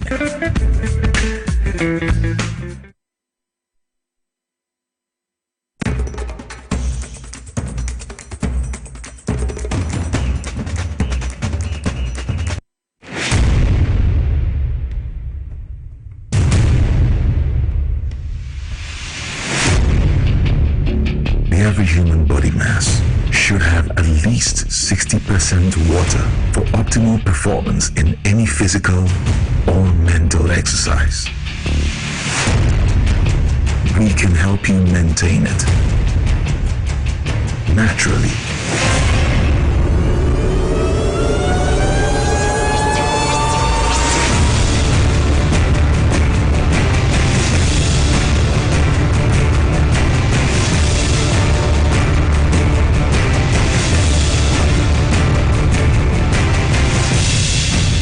Natural mineral water. Simply natural. For bulk purchase, call 0596-273-546 or 0596-273-547. This advert is FDA approved.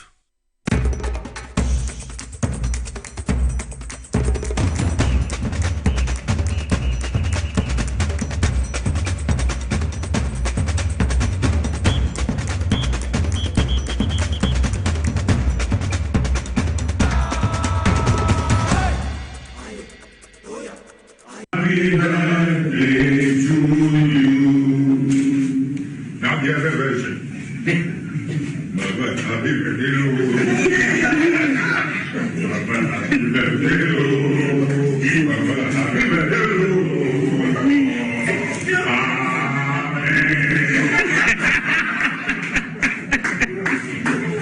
That's Mr. Baho's birthday. Not coming from Mr. Baho.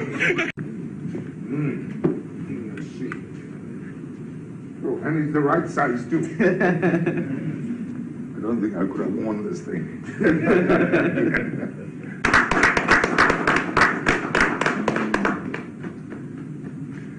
Take it off, let me try it and see.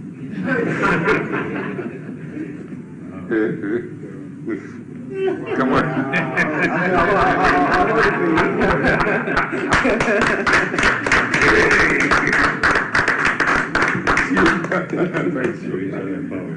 Yeah. Whistle to have this done.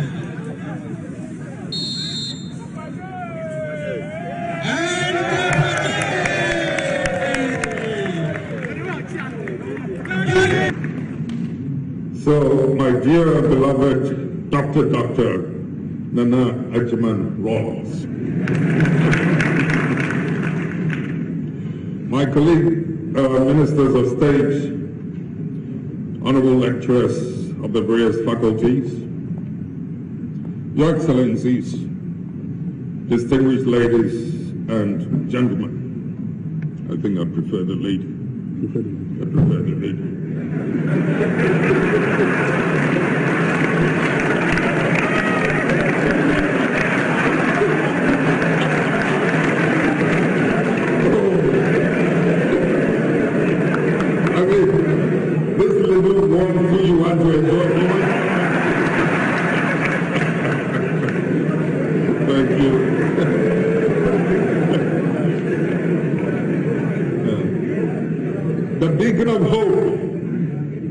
Beloved brothers and sisters, in Africa is great.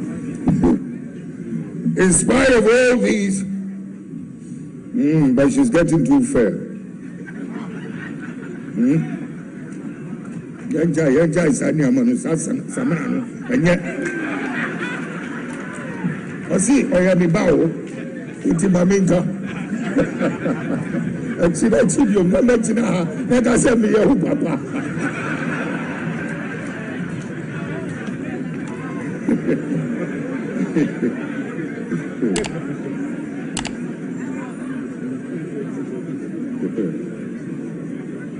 Anita.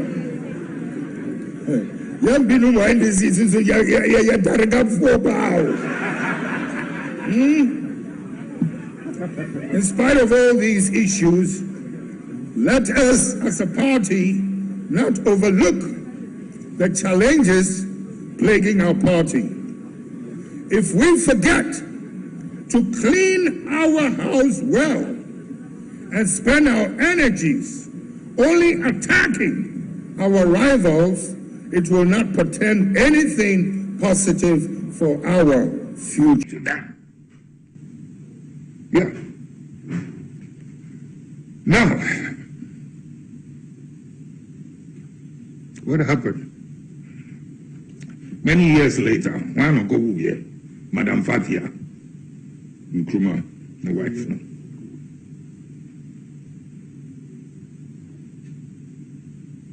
Jana Kufoye.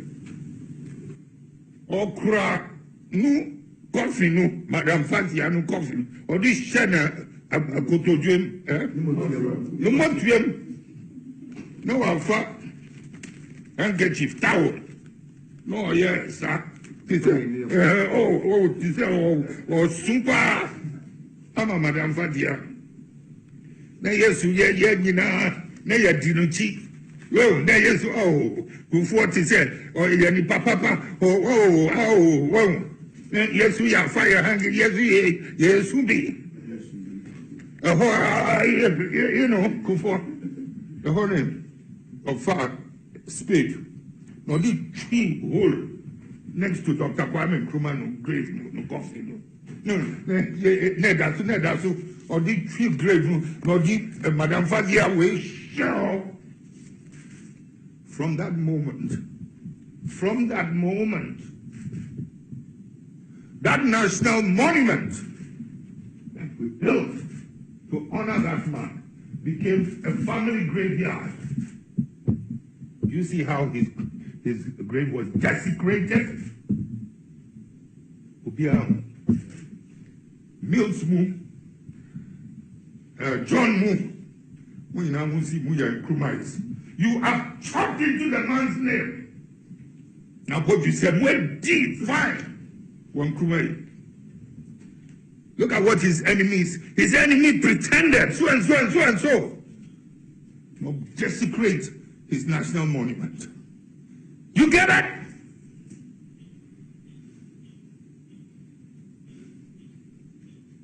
Sani Kanyama Muntiasia. Yeah, we were Mamunim, Philip. And your friend. Minawati, and your friend. Compound is big. You could have dug 101 holes and put Madame Fatia also there. Build a 3 times the story building monument. You did not have to do that under the same monument under which Dr. Kwame Nkrumah was. It's tonight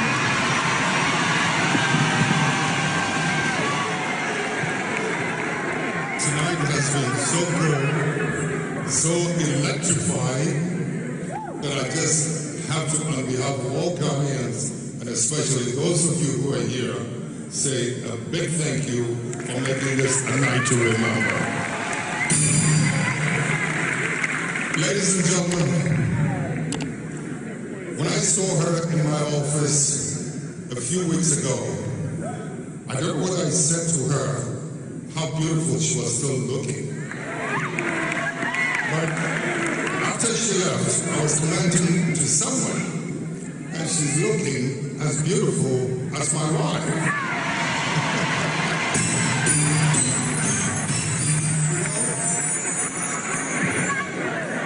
Somehow, they have just refused to age, and they've left us to age and gray. Ladies and gentlemen, I don't know what the world would have been like without music.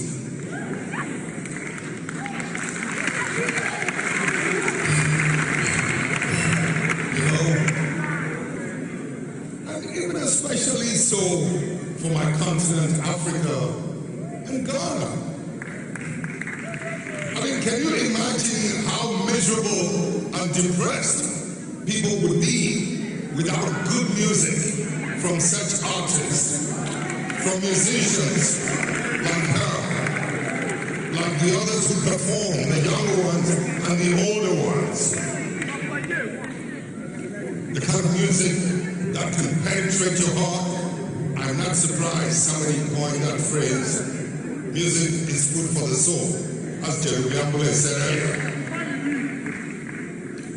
Ladies and gentlemen, good music to penetrate your heart to the point of drawing tears out of you.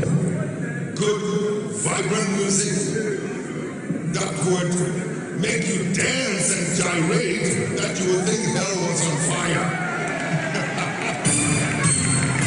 Ladies and gentlemen, I cannot come to a show like this without coming up here to say a big thank you to her, to you, to the performers and the other artists.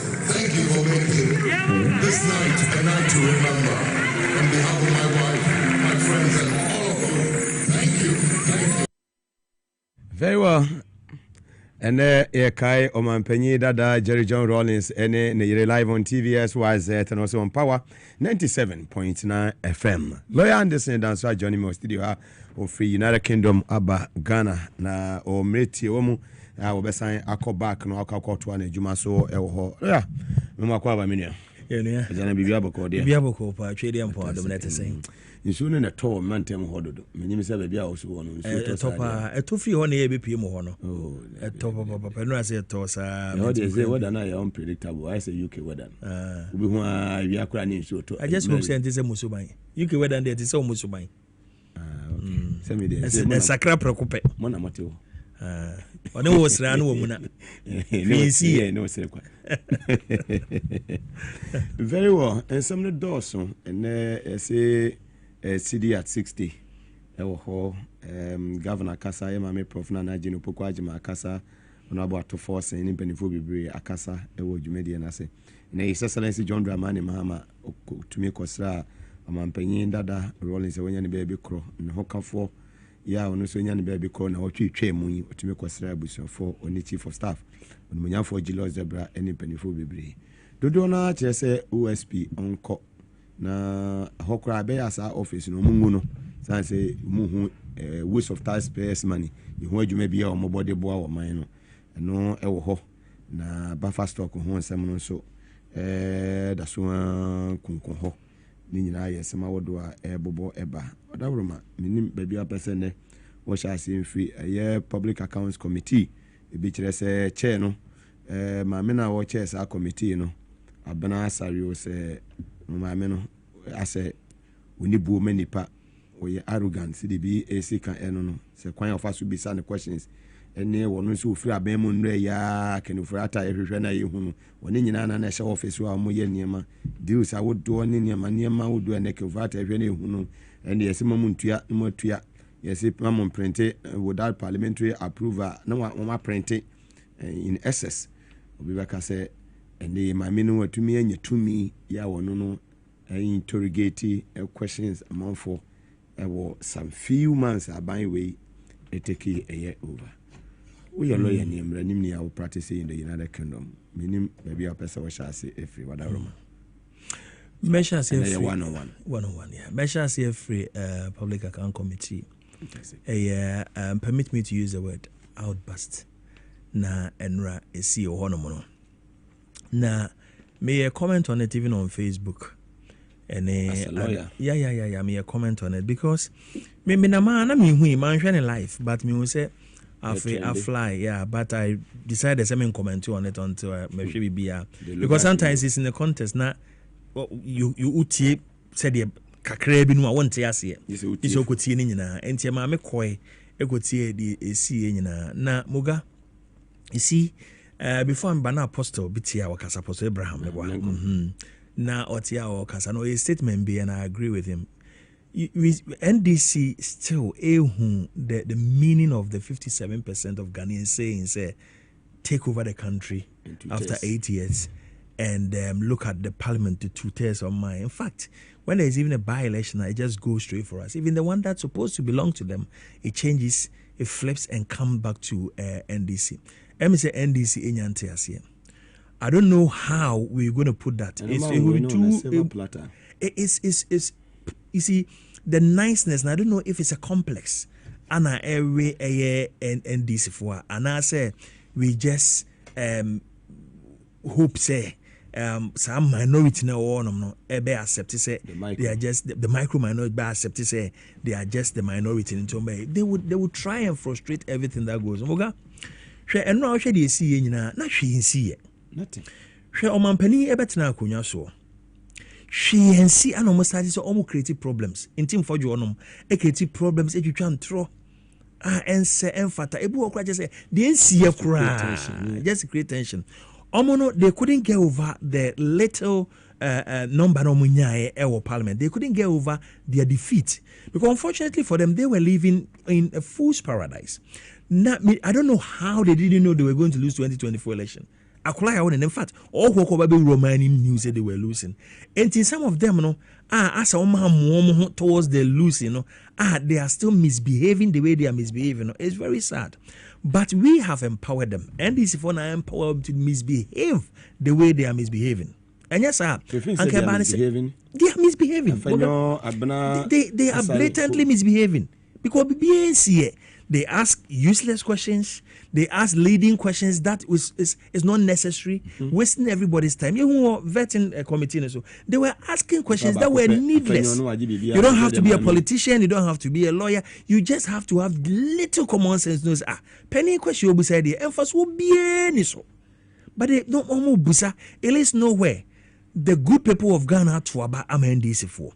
And almost almost have quiet this for the first one. I want you to know whom lalai abaya and MPP the babu mine for 8 years now. Pam woman, Nini through ama yaba. NDC yaba. Enti yaba ne saying, and the man a quaint cracker on your juma. I fake Remitinano Canada Japan kind. Saba pay by one ya fake. I mean, go cut the fano. Me was the American fan who be a barber because me 10 cents. No more the barber. Papa by Jane see it. Or like Momo Baya and many Mugabe drew abemwa on my contaminated fuel. Now share the approaches moye, na bibia kwa, and bibia kwa kwasha, na yibu ateja kumwedi, and many mobile now. You are not seeing this. The appointees are so focused. Listen, Obia beke bibi about any government appointee bia at this current stage. Ebia me friend won fa. Yani ko campaign we entenenka. But so obia kwa kodi boni, obi diskebia chiribotom, obi suwesika chiribotom said the bi mu e park dollars akese egu politank mu omu fie no no ade ado no. Ebi see. Everybody is cautious. And in passing. Everybody is cautious. Oma who say, Ubetina bemu kura be 20 years, 30 years kura. Emre yeninka so. Ano kanifo do anim na ka che say it's a legacy project na woye. Me mabokro no enti mabokro no ese meyiwadi. Appointment nyina e course na no a same je mfi asem si ya e ko ba se okom meska bi agrado ne agrada asem. Atwas the chief of staff friend no. Etwi nanim omkoshen no. So, it's when you know the dance here say Abane is very because what promising the panel to Obama Muga 57% is a big number power for an opposition leader who had been booted out in 2016 with 44% coming back. Well, I mean 54 get all the way 57 and look at how much the incumbent got. So, a big and I don't know why we cannot put our foot down. Mugabe no course or public council. Logas we no. Otinasi ni di nkomo no. Na BNC. In fact, question busa Logas no. Logas we found busa question no. And also occurs when expect to busa. Na BNC. I don't know how we tend to get confrontational and very defensive. But Mugabe mentioned if you learn the art of war, and I'll share any part leadership, no leadership of the rough tactics, that communist inferior tactics, and but it doesn't work in this part of the world. That communist inferior tactics, no. You take defensive stand, no put yourself in a easy cassette, and all this no is if you don't have emotional intelligence. This is the use it emotional intelligence, and but only emotional intelligence. Sometimes doesn't have it because to use statements like it's a blatant lie. How is it a blatant lie? How do you think? Say DVL boss na onim when amount for number plates call around will come and sit here and lie. First and foremost, I also be a question. Mogasono was here, I mean, less than 2 years. Mogasono binya confrontational. There's one thing you have to ask. And when you say some of that kind of say deals be no more now money lose more than $8 million every month. So unim buy wa between unim do mai bribe no $4 million also there be logas onye because that would end his career. That obey he's very young. Yeah. Obey ending his career and obey ending the BBR. People who know him from the go on in Abeka, Yantitinesa, into 1 year. So, but you see, the NPP for NSA, they've pushed Pia. Yes, Oyade Pa. He conducted himself reasonably well. Ome Pia can for time in the journey. And almost plan my say BBI and you can for Yataso. The only you can any say fundi for can for Yataso so anymore. The only you know, a do share defense. Oh, here, Matete, buffer store guide all mounted. Who defense will be a mount to be out towards be on fire. ABR as a qua the back will go and stop with Canoforiata or when we're Johnny. And unti and any pebby first OS on corner. So, to me, a Jumana. So, Mogamamin twa abnadio yeso. Media, yes, maybe me one opposite constituency. Enti minimum fee asem kakra. Say me wetiwa west. Onu wetiwa east. Enyinem empatem. Ana memo a chem kwa be empatem. Ati tamfo ho no ne wo. Na diabolic eye o ye ho no. Na eni pakura na contest ne kura no. or my executive to my executive ma omo ban independent catch ni ba ko independent na naje fe na naje chirema and the people love him so much or no ananke benya sa primaries no or ye delegate yo mo nyina face me be osia sa artist fe no anya dwuma because Logos handle obisa ne say I'm on for number plates one, and that was in a conversation of how number plates are registered with the security. No? And of course, Debbie number plates ni introducing so na onim baby a question e free ba.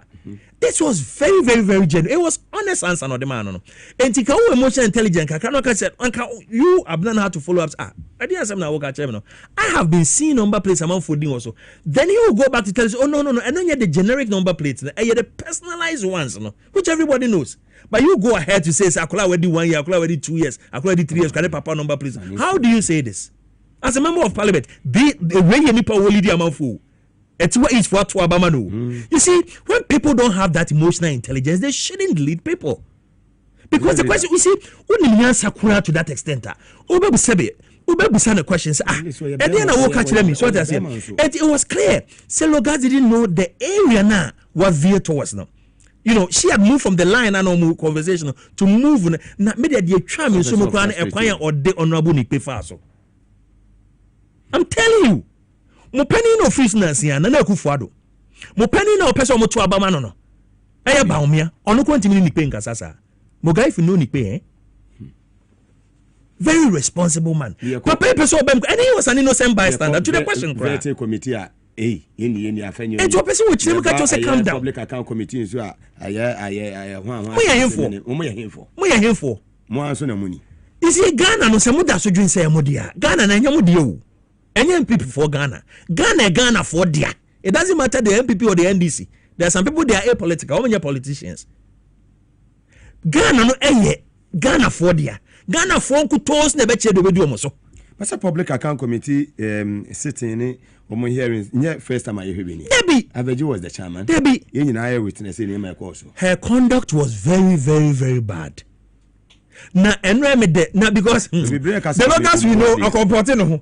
Na ko kaso be fire back anke begu ka committee no okay begu because wanya the boni bia for her to say what you are saying is a blatant lies wanya the boni bia to be comparing things like Kwakola wedi 1 year Kwakola wedi 2 wanya the boni bia to why was she even raising her voice in the first place what yet am I dey akira hwan never so be na was necessary attention honorable minister no krati ho honorable minister ne be me so ba be kasa oh no wa shut honorable minister no so down.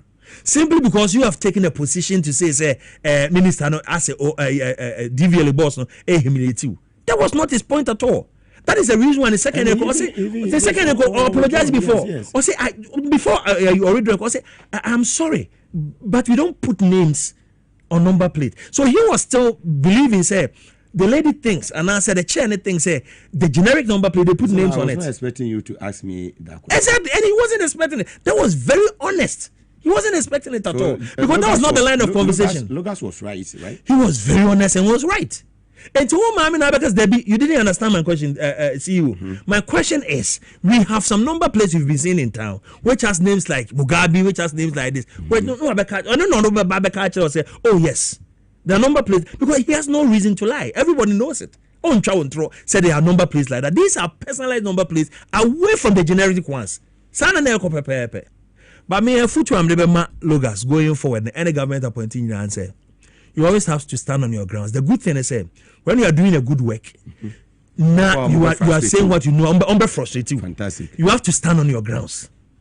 So, busa question one, busan biem, even if 10 times busan biem. So, Madam Chairman, can you rephrase the question, Anna? Yes. If it is. No rephrase, don't rephrase the question. And yes, sir, they are looking for all opportunities. I know as if social massive. As a chief executive officer of DVL, on share public account committee as you are only accountable to them. So prove your account. On your money be money be cry or honor one if fear could not acquire edis among no on your deputy to Canoforiata and a Canoforiata wherever. Uncle Fanny so what the net of course. Palugu Dam ne a national cathedral. Of course. Very arrogant person and highly ungrateful. Me catch you nipa be a boo animal when you are deputy position. MPP for Nebia and you are deputy position or switching the phones almost so. They were doing very good business. They wanted this woman to lead them to Exim Bank to take loan. They have a share minimum. And you can never employ nipa one constituency or switching the phone on them. Wow. People like this. Na etiwa is for ma to Obama we. Mun you know, some people na mboko so to Obama MP no etiwa is when obi anka asem nsesa. But mun sakra sa ma mi. Otime mo amo. You know what you are talking about. Of course. Otime mo amo. If such a person post chawi or this post chawi, who would want to work with such a person? Mun so man so you build consensus. Oba was what that should say yedi. So, mun so man ko say build consensus. It is so wrong. Who will do me now? Na said you shaking the titty say slave queen beer when you and the boyfriend beer on any problem. If you saw it, pointing fingers and shouting. Now at a point, I don't say oh Logas be she move side the microphone so who say me come against me come it here. Or they I said so. No. You are a member of parliament. You have been a minister before in this very, very dear republic of ours. You have to have that intelligence. And yes, you have no business being there. Sikano with that parliamentary approval, no MP. Now, unim Boni and Kenufurata AD, no on Shanasi. Muga, constituents go Galamse Koso. Train that they come to form. What do Bremus? Abanasa, no. And you Bremus and Cano. Who do I know, baby? And I'm not the general honor. Koko he bridge asin no man da man no honom o metu bridge ato yes abanasa ne ho abana me say na me frachim kwabe e frachim kwabe kwa nyina be 15 minutes o nante kura abeko ti no munya obi a obetumi a represent ayo eno ti nipa na nko betimi atu na fra konya so no oni executive ko kana na epam o nyina clutch ba ko mabo ni dia cho no na na je kirema no clutch na mabo ni dia cho ko independent etia wo mo udu ene ekwa me ka say nyina ma na yi nyina da so ho me de no enemy to take me as president no you of course abnasa ya make na asemi so hono mo ton champagne ne ade ne kuro no mo ne ho asamantanfo ho no hono mo ton champagne na accident BBC ye na ja base say e fu obi wo mampon accident BBC besi ho no yes ba na nyim ube free baby adoswansi jan na nyim sa oba no intina assemble me nko ubodi ya you boy yes boss yes I say hey Mugabe accident busy you na oba no anyi wo wi enyem no mampon ko fa ni free mampon say o meye obi made e modi so it's very wrong me feel say you see she has always been that calm of a person in the past. Okwa Achimota school. Opia bontenye. Nipa bebre Achimota school no mu 97 na omo ye ne mates. And secondary school 97. 97 yes. E wa Achimota. Na nipa bebre no mu school ye ne mate no. Nya more than 47. She wasn't like that before. Na obinim what is stretching her on this. A young people for one answer can no yes. One here wonum guase beba. Emma Parliament Nisha. So when you're quite idea new about a public account committee chair, it's an honor. What the back on receiving, what the back on him. But if you put yourself this way, not baby, now you're bought Sani man for people look at you from that different angle. It wasn't wisdom.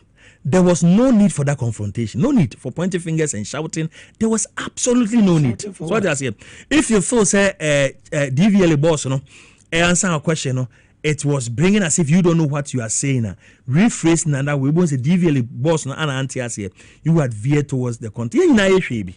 So what I say. But people in public office they are not. Sometimes they are not properly coached how to deal with these people. MP party TV so yes, member of parliament. At the TV so yes with the chief executive simply because now the question also quite say if the chief executive officer Kasan Uncle Fu party more fan say God forbid mo Anankamosa party and DVL boss ebebetinase and you busa the question was that how you are going to approach it? Obviously not just when your preconceived mind be when you are dreaming be an etrim towards a nipano and son of Babetinase Julius Nikwedi or Yajuma or Yajuma or you're one of the few and I say many of the CEOs or now a dream people said that they want to go far in Ghana. They want to go find the politics. They want to go find the NDs. No, so they are trying very hard. So even if to the detriment of anything they will get, they will only stay on. Oh yes. He is highly presidential material. 10-15 years down the line, one hekra who have now to mean 1 minute. You would beg to go to his office and then vote in the name he blatant lies. And no can't why would he lie? Try it for what? Why would for what? It was clear that the contest wasn't understood. Why would he lie? Very well. So, but I'm happy, sir, already. Sometimes we don't apologize simply because we are wrong. We apologize sometimes for peace, or sometimes we apologize also to underscore the person opposite to the fully and but so he conducted himself extremely well. And honorable Nipe, I'm not surprised. He's always like that. Very fair man and very so kudos to you, Logas, live on TV as YZ and also on Power 97.9 FM. Lawyer Anderson Danso from the United Kingdom, Moya Mranimfo, and also a broadcast journalist on any no. And come out in TVS YZ and a Power 97.9 FM and all our affiliate stations across the country. That's all. I mean, if I may call a year Office of the Special Prosecutor Abraham Lincoln Apostle say, and we'll be in access our office, no, you be year free ho. Na ye judge mano investigations in fama a year yoko any a year NIB can be an iPhone no money or majuma. Now for you know a year Attorney General or more and 12 prosecutions in papa we dear. Moshe soro hwe from omo say nyaade ode be ko baby a Mugabe Maase on so be hwa. I'm always very careful when I'm talking about lawyers. Yeah. So because I've been in it and I know how sometimes it can be very difficult. Sometimes on the face of it, of evidence you have, sometimes who say, oh, everything is so clear. When there's a counter evidence from the opposite side, and I say sometimes you go through the documents, I say, ooh, I shouldn't go to that extent. My example be sometimes let me case be about Obiano Kofane be free Ghana, the by England. Everything was so clear. All the things that we were supposed to look for, including say or Quran life mu or sponsor Quran in terms of moral and even financial, on there. My bundle was ready about 820-page bundle, and they court bibia. And I made the one BBK came say, listen, go through the bundle again. Okay, so I can go through the bundle again. Me sorry, therefore I go through bundle now. Muga, me drew page 64 or 65, and I'm who say, DNA na omo kokoye ba no. Aye papa no ene ne bandi en no koye ba no. DNA na mfa. What? Yes, that's a akulano enye papa ne ba. So at one time I say, why did my caseworker put this in then? Because this is against us. So DNA now for you can DNA yes, DNA in your two way. Guess what? The Nyamebe you send a band on a command opposite side. That is the home office for no more presenting officers unit. Our more begin seeing home office for lawyers. So uncle. Must send a message now. Yes, you send a band on it was too big and to me uncle failed. So machina na me frame case work and I'm swada was my son me prakojuma and I'm say cancel bibia will send yako. The bundle needs to be done again. Go back. So and when I see there be nyaneba. And if we stay, we are going to argue there. Then we have to. Man for man. I didn't hear. Who was our Basel? Was Shakulana for 19 years. That's empty. Was Shakulana for 19 years. But the good things are that so crash Shakulan because 19 years of bonding with a child. Don't mean say about a piece of paper, a DNA, science stays and be bent. Sometimes who becomes our children? They go beyond just a piece of paper. Adoption. Oh yes, I walk around here. Show my mom for my cry. Show. But the man was very. Because phone be a say a babe medi. None ma wa wo you can na no ma on kwana na bema. But whatever it is. Anyway, Mugabe make a mark with say. Oh Muga. A mistake. Abaka the other side I say especially she oban wo kwema e bi kwa she anonyem wanti me anka nkyere. So one we could feed you could feed so. Oh, eno grado bitimi nya na breakire no ase no. Na papa bia no mikru papa ni nkro onya breakire na ebedu yes na breakire ni se no. It is said that when you deal with people, you can look like them, but they may not necessarily be your blood. I've seen it many times. When we bank at the chair, officer also. This DNA comes out all the time. No, of course. See, me ka se yɛtwa fa nkyɛn but nyɛ ne ba DNA se nyɛ ne ba the DNA ne kan na kyerɛ no ano of course it's science 99.9 wow what does it and sometimes people will go say okay me sign be me say oh me your 3 places nyina e bia be force yan collect sample ni ye that's just by the side we got person come on there have nobody say come on actually they make am up they make am up say man for mo mo ko ma mo mra fie ntem why tu kwa so mo mra ntem body no be firewood and the conference say we na bad Muga ase eyo de bi say ah Muga eto eyo eto eya I see people yeah obi ko be ka cho say DNA ni me mpekura onye no onye kura if you don't know you don't know because what you don't know ne say obekwa kwa DNA but America no mo dey compulsory UK no dey compulsory yeah America no dey compulsory mo ye ne dey mo yi free man ye free so kwa be na mo fa so mo defend ye defend ye say ne ba but onye willing so be DNA but ahwe ne ma no dey agu akwa nya judge ne grant ye of course the judge is quite reasonable akoka ne nchen kwa ne papa o akwa ne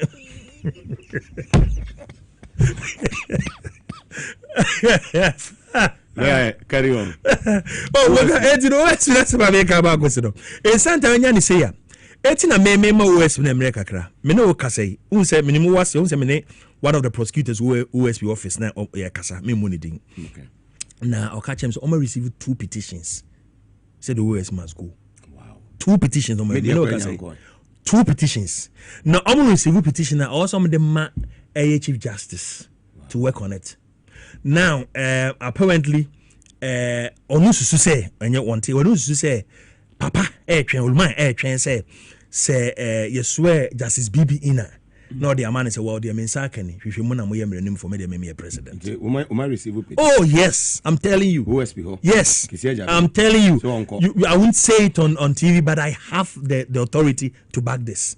And after that, I can give you the authority and you cross-check with the authority to back it. So I say it on authority. Fantastic. Yes. Say, I received 2 petitions, onko. I don't know the substance of the petition. Say, mo do, and I say, any weight. I don't know the substance of the petition. But in Pempin, when people sit down and put petitions together, in fact, me no kasa krans go phobia baby hume. Say, me mom to put petition together against him. Me catch him say, well, I am a party person. I'm an executive, NDC executive in UK and Ireland. I wouldn't want to get into this. Because at the end of the day, in the best NDC for an abopo and a 2 years. But you need interest. Exactly. So now, intino the man say Bobano adding. Menya ntia baby say kisi eja kokora be so de na adwuma eto ho akisi eja ben ebe so de na adwuma eto ho I don't know how far that is true. But my God, the truth is this. You say that office no more 30 years it was a propaganda office. It was those things now is puff. Yes, and the Kufuado. Okana, because there are so many ways to investigate. Obayjuma ben wa imuga. Anumakura wonyebi anumakura wonyebi. So sana papa ba ko Matiami Dubai. Woman ne bo atwede sana Matiami Du e de ahomete edwane firi ho. Anomokofa papa and so Dubai. It is going nowhere. It's the papa mupa. No see you go through that right channel, the right due process. Nanka OSP no see you go. But the minimum say NBC for is so the same. So koko gusa OSP office is here. Pana kwa so. An office of accountability ebe shama enipa edi bone ya so munuma ba beguno because mon person mo bokro no. Na anka nam dodo say nkwan na.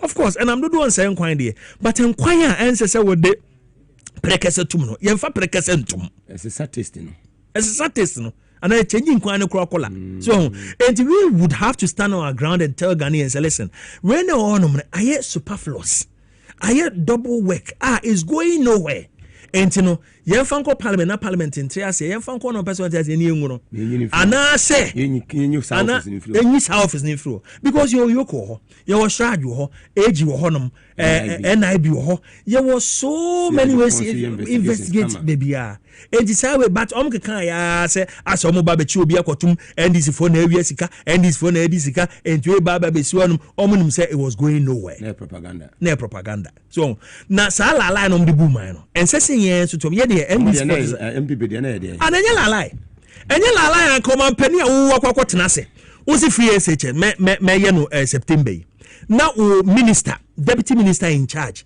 a person ne to ano o ka kire o say listen ye ma afini nyina nko awiye mra afini ko awiye ba na ye sika ye gigi so man the collections the income na ye hwe e ka ye bo the outgoing ni ehwe say ye ho beso ana enye say ye implementing this year school for the better classroom enum ni ade o kan nyina na ye say papa ni take cabinet obo ni trinko ade papa ni ye nyote ase papa no see ya no mumie pono man this is the door September meye onti ase ye pie ko akufado yes ebe wi ase na nkola de dormitories I can say dining halls ye di ye ni ababe ya babe pra ho na ye debi but aban we nya say nya la lie and until MPP for na bejo declare state of emergency mining, declare state of emergency galamsey, declare state of emergency. Nas mean declare state of emergency bay.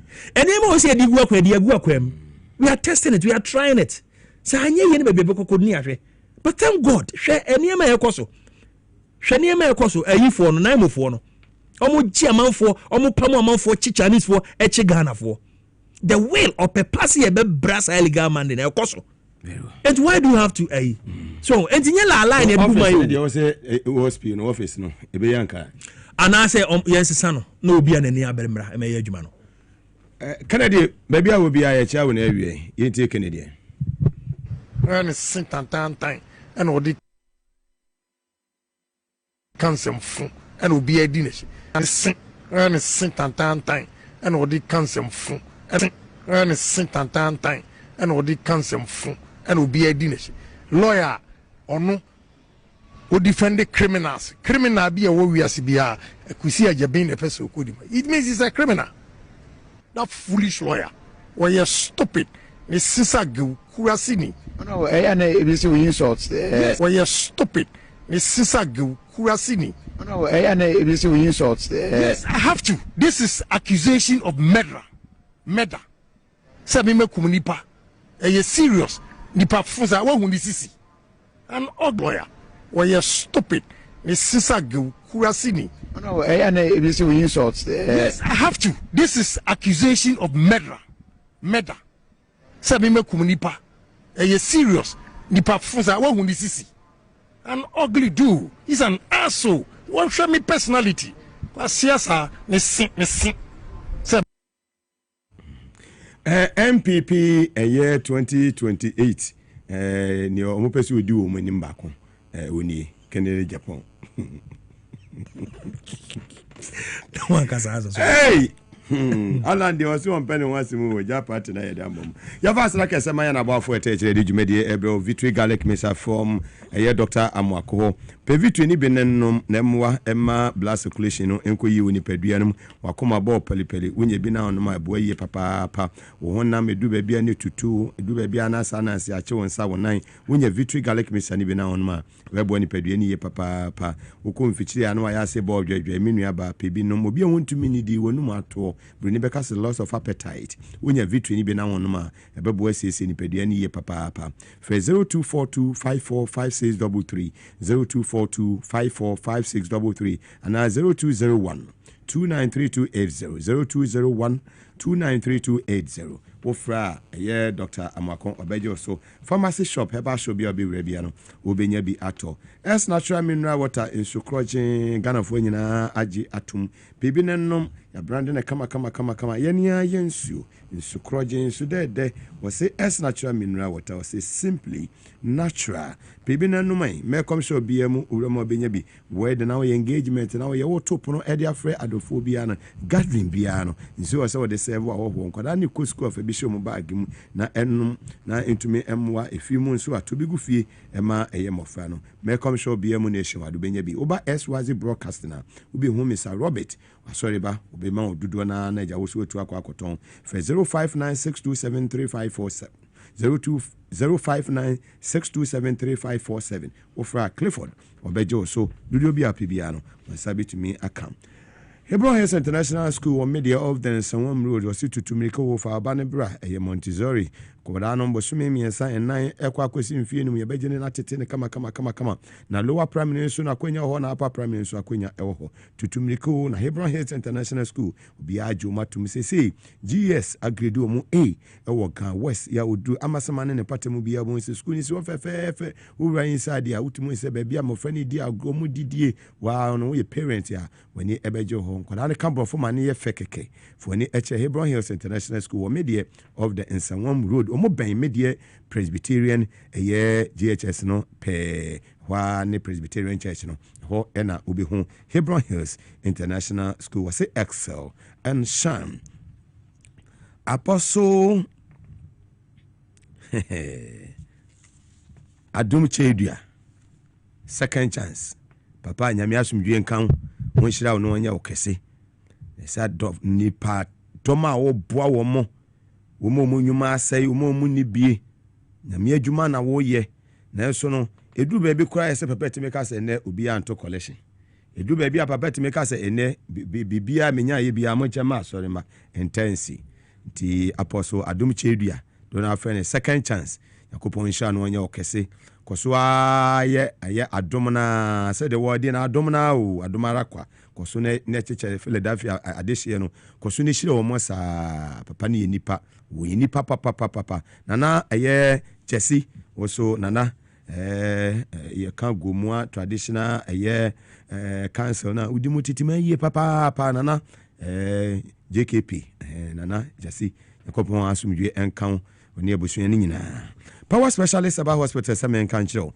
hepatitis A B C D and I be netted to a fatty liver sciatica a prostate ne how onum penny baby na techima na say ulcer ne how compo minua bema minua ba esi minimum fibroid netted to minua ba tutumika no fo ni chere ma me adu ya ho Power specialist about hospital when chira kwan e Takoradi Anaje Estate oben Anaje MA primary school no enkra ha when chira kwan wo kwabenya poko ase ACP kwantempo no so Kumasi wo fe ya silik bosomtwe kontena ase aputu kwano so yene Jasbo filling station na edi enhwani mu fe ma me adu ya on 0244544422 0244544422 Safari Valley Eco Resort ye wadawi in the Eastern region ye Okre constituency for ne che na so ye about wildlife experience ene lawyer otimi nchen Anderson Danso one ne hoka for ba Linda papa bi ene ye Kofi de wono ho o che Mike Tyson ho odin brutal ena che se ne emaye ka ho nyina mu ba na lawyer de wono ho odi na agro ene wildlife experience why experience bi pen na omo electric cars bi a ye do betenam na de wonam forest num nsu no toto na ase bosu ni egu wi afei gym na apese okwa wakọ gym swimming pool a wadware bi ene edu anwumre papa bi ya ma wode adaso kama ene hoi wote wa wote se wo wie su ene ya kwa yi emoi no musu egu asom na won say yes when wildlife experience papa womuni ane no so no local and continental dishes womu say we for free America South Africa Kenya any Zambia any other countries Belgium ni Italy UAE nyina eba for vacation umpe we na apede humacha kwan wedew from 0596914394 0596914394 wo fra ye beje so Safari Valley Eco Resort Medimosis Diagnostic Center omuna every wase brana so ye ho ese ye kidney anase liver function test na pese wo ye omo ebie omo apono ede ama laboratory service papa anu omo ebie ewo asoye wa chese ba eye dental x-ray ni nema bibre labs ahodo a pese wo ye ba eye wo ko test umuja hwese umuja ni bibia ye na kwem kama nu nyina lab ya omo ye bi ewo asoye ho hwemachira kwa wa dental barrier Omni police station edin hwe mu for Medimosis on 0244 068447 0244 068447 ofra Dr. Obejo so Divine Hope Bar Center na the Divine Hope ye na ya bai ye na yakofa wo hwa heba powder de abadwa so wo hwa heba powder no an se obeyi ba ko na wo de agu nsu de mu nsu ayete se ehia te se de enwunu ho ne ho no de na wo de agum na che se wanum kuku na eha wo piles ana se waist pain usisi no ni nyina ma ne mema ebi ni nyina firi wo e de ama sexual weakness be ma wontumi mo adwuma be ma de obo adwuma ye free timi firi sankofa ye fi mi timi firi wo Anderson ye timi firi capacity man ye timi firi Julius Hey, Chese, what's so boy you may eat me feel rough, yet me feel kissy. Na bema one way you may yen in the dinner. Oba, and with the mamma Kobodi in passing. Low libido, Kofi the boy, say, one word to me say, what shall I have about the managing and answer papa, and your prince I jetum, and Emmanuel Kisi. And so say, Amuga, hey. Ochia ba powder no ba ku bia de man me je me say hey na mama ni man na tebi nsu mo say yima nso agibi na say yima adwuma wo bono e say woni ense o ka kire Emmanuel Nati ono so enya bia no mu ochia ba powder yima enya bia no hey ene Kevin Asante de wono wo bom go si na obi say kwa na ko live o je ye full boss no wo de ko live ya je say me friend ko aminya no ochia heba powder na bo adwuma ko pi mi ne bo na emo pharmacy shops awudu e didi suwe ni heba shops ubenya bi wom Capsule Pharmacy Okoforudia Carpet by Osunyane House of Drugs wa Shama Boacha ansan wo Cape Coast na Boache heba wotema na PK Gumbila e wotamani fe eye Divine Hope foi e wo 055063902037 0550639037 ofa yebejo so Lift Kit Capsules efri eye Medimosis asoye no wadi aba pebinanom nemwa wa boama digestion timi take place ye papa enhance eye metabolism boama ni peduane gina na so brane sign e support to liver function many peduano gina na so ye papa herbal shop pharmacy shop nationwide ubenya bi ato fair doctor Medimosis on 0244 068447 0244 068447 ofra yebejo so jumoko nyina da roma ne techira ye di jumedi eto abobo anu be bia or in all the 16 regions across the country. This is your number one political talk show in Ghana, Inside Politics. Many Ayolo Anderson and Ohani be move on to other issues. Former First Lady Wanyan Bebe Korea Mame Nanakuno Duajiman rolling 19 years at the Sum of May 31st December Women's Movement. No demoting to May ye papa Nema obey the Sum of May. Nafe quick one on a year brief. There's also on CD at 60. Yeah, no more lunch here. A year Accra International Conference Center. Governor of the Bank of Ghana, Dr. Siema Okasawa Siema Ame Prof. Nana Jino Pokwajima, Vice President of the Republic, on also Kasa Honorable Ato Forsen, on also Finance Minister Munina Kasa Ojumediana. Thank you. A very, very good pa. Me share Ejumedian manager. But I didn't realize that is how far CD has come on. At 60 and now we are seeing there's been full praise for the city's performances city in the area city some time started it was one of the strongest currencies we are seeing over the years how things have been either mismanaged or the economic globalization of economic currencies in economic around the world, Emma and Emma BBB said but you share the stability and how far the city are coming. Now you share also to see reckless borrowing and some of the securities that we have to put in place. And oh, say answer about to about now more propaganda be am who say people propaganda say anka man for catch them say CD do 17 I say man for importing yama is soon almost against the dollar no more can say oh mon fa say na anka ndc mpo na wa konwa mu anka do 37 e me kwa 32 and a day and any ensema hodo bia no mo keka no mo de to ndc so ndc by na ye hu say de acid no aye stabilize. In fact e bedum re bi kwa na bogus complaining bogus ka say yes kana ka kra bi but bogus no so ba beti say it goes very very very far more than fu bia na ne dan aka ho nanso no e ba fom sa na also quickly okoto ne iron rose ne enema na ode to aso ye I am sure says Sabria nipa edit tentima woman nyina to ensure say economic stability is working our nyina ehia no saa na ebe se be koso saa na mpa ye na mebo se ebribi nkonkoba ene ba bia ye de o man be kwakoduro no enipa bonfu ba be form man asana chi said 2016 ekokoba ya no because 2016 na ebesi 2020 no ananka Ghana for Emma Mampani John Dramani Mahama Toa so I'm sure sanki afa yentuma pafura de ana fofia ntoata Ghanaians leaped, they jumped thinking, say, listen, we don't know what is out there. Nana Akufo-Addo has been touting so much for over 30 years. Let's give him a try.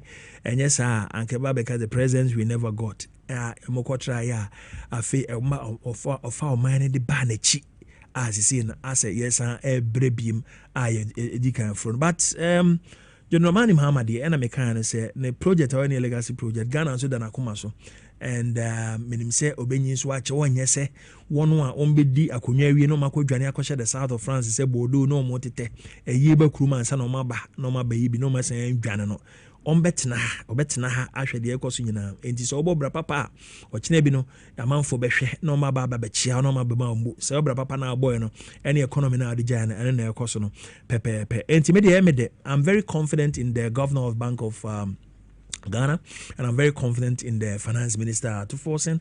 I'm very confident with his economic team on and I'm very confident in the president. The city will be working very, very, very strongly. And at 60, the city is doing well. The Mugabe say system eba beche nipa wo adwempa efo man no and say nipa efum sika ana city assistant. But we wouldn't have even sat to celebrate this, to be fair, because come on, power and baby Sydney, we saw it. We saw the trajectory. Yes, we saw the trajectory. So anything omo da so wa anka muga ba anka baby enema wono. You see, and the be American say leadership and you only have to be honest with the people and tell and follow the direction that people want to lead you to. Every single Ghanaian knows the direction of person man. Every single one of them. If you go to the people matter about and just listen, I voted for you based on this. Na emiraba ye biem yenye. I'm very, very happy. Say, na me say me da me bon paye de bi empire me bon say dem bi konkoba Emma Ghana for nkonkoto amama nipa bonfu bi amon fa propaganda na ya track akase amon nkoto amama nipa bonfu me fa oman ne nkonachi NDC timitina konya so at least be 15 or 20 years ago ya be blueprint bi ato am obi obebe bi okro ntimi se blueprint de we de adwuma no said John Dramani Mahama actually on a year na Nakunadu Ajman Rollins His Excellency John Dramani Mahama and when name penny for equasia bushon for Eswazi broadcast and so yeso itu anaman echo any bushon for sense a yomasa so near tiusu tenesi tenefie nye isu itu anamon echo kochia bushon for adawruma eye pa so mampani akomede na menim se obekọ honom me sure say asem ba omkobo na manania na ebe pia na ko akiri me susu se obi a nwense na na beko sisin and okoye no anybody a dance bo okora ebeko they are na sometimes when you are not expecting it near feel kwa and obi a wedi 102 104 112 okora wu or share the pastime memories you have shared together and amuntu bi ane na tu nkomo bi ane na tena se hwe bi a hwe so bi a wasamo anom anase bi ane na ye e wa braboma eti o ya nti wetu na mo akoye ebusu ane nkoso nhede me hwe manim na manfo be che o ma yes me wuti account pa ne titi na amina no ono do timi sa kan papa maybe I think so I think so when you are closer to people you feel it even the more but rather enje show mo re no mu so ma me ne bebo brapa obi bebo brapa na rather so you can only draw positives out of that rather than the negatives. Me sure so to an amoko. Also be man state barrier. Of course, she deserves it. It's very important.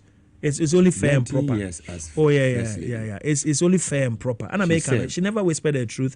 She has said bibi also okebia obomaden oboane kunu omoje omansi wo ebesi nene wefu ya be ya omotutu anyampe abrekwa ahwe nsi mu nyina is them anom pay that abenas can asem ne say mishadai questions and Sam George to former GR boss who true money na ma Sam George papa na answer questions and then they will be so be exactly and I don't know why Ayana was shielded. You see, you can tell from a demeanor say or preconceived bibi or the buy bibi hano ano the babet nase. But if you go to public officer, yes, you have to conduct yourself such a way as a public in the do show them. O man in the tioko, o man because you are casa, because he say, on betu a free dear. Eti we Debbie, on betu a free Etiwa East one. Etiwa make sure say, oh, represent him for represent the good people of Etiwa East and will be so until to me and now and yes. BBNC, Casasa Kufado, Casanya. O Casasa wine, Kufado. Mugabe, your time or yaso, and I when I became a maker. aka 1 minute dia na de je kwa kasa de kasa de na de o kasa o de ko peso kasa se ko fa ne kasa nye de kasa se ti wa kura e ti obi bi kaka nye ho nya ma me no ewa ti awofo no mo kasa nye ewa na me free o so wo free the other side so consensus ni west me free west hen wo ma me no wo hen ma me no east west for no mo nya sa east for no mo musuba te sa so far the west will be any bibia sa west for so mo nya sa na me penny bi o lawyer kese pa okrim me boni dia lawyer kese what test me se see ana attest or test o say follow show this is lawyer kese pa boni lawyer kese pa okrim yes we 5 lawyers are lawyer kese pa otiation no ana o say o test me say abena de Nensema na woka no obiya be hu no wose abena obiya be papa penina smo woka na me obiya be hu kana se bia o me ka obiya be hu no onye careful opeso oye politics ne kwa nanim de onye careful nipa bibiri aba ye nti omo nka bi I know a politician bi ana me ko ni fie ni credit ana wato ogu na is nasa ono nko a papa peni watisum ewe yes I'm telling you me body ewo krom ha o di minister the canny what organize asa and that for first time the canny what asa prepared nasa not dana si din as any penny fee what would be hwe with my illegal and you careful from until that and then artist say what chance bunipa yo abena asa sawa oti yo man for say we honorable ye di besia oba de no sa no mokeka na obi o ye honorable oba eni was a time so na fabia and you mean say aka say born to aso and e benada gumbe show beba at exactly 8 p.m. on Air TV SY the channel so na she said they will be timeti sa program no so na other programs so no what to me etie ni nyina bi oba de ne dom ye ne etinkwam a o kina nyame ya dom etina ye okuada bedin shia medin edi Mugabe Maase obetimi aframe atan colleague bigger the capacity my mamu nyina mo Anything.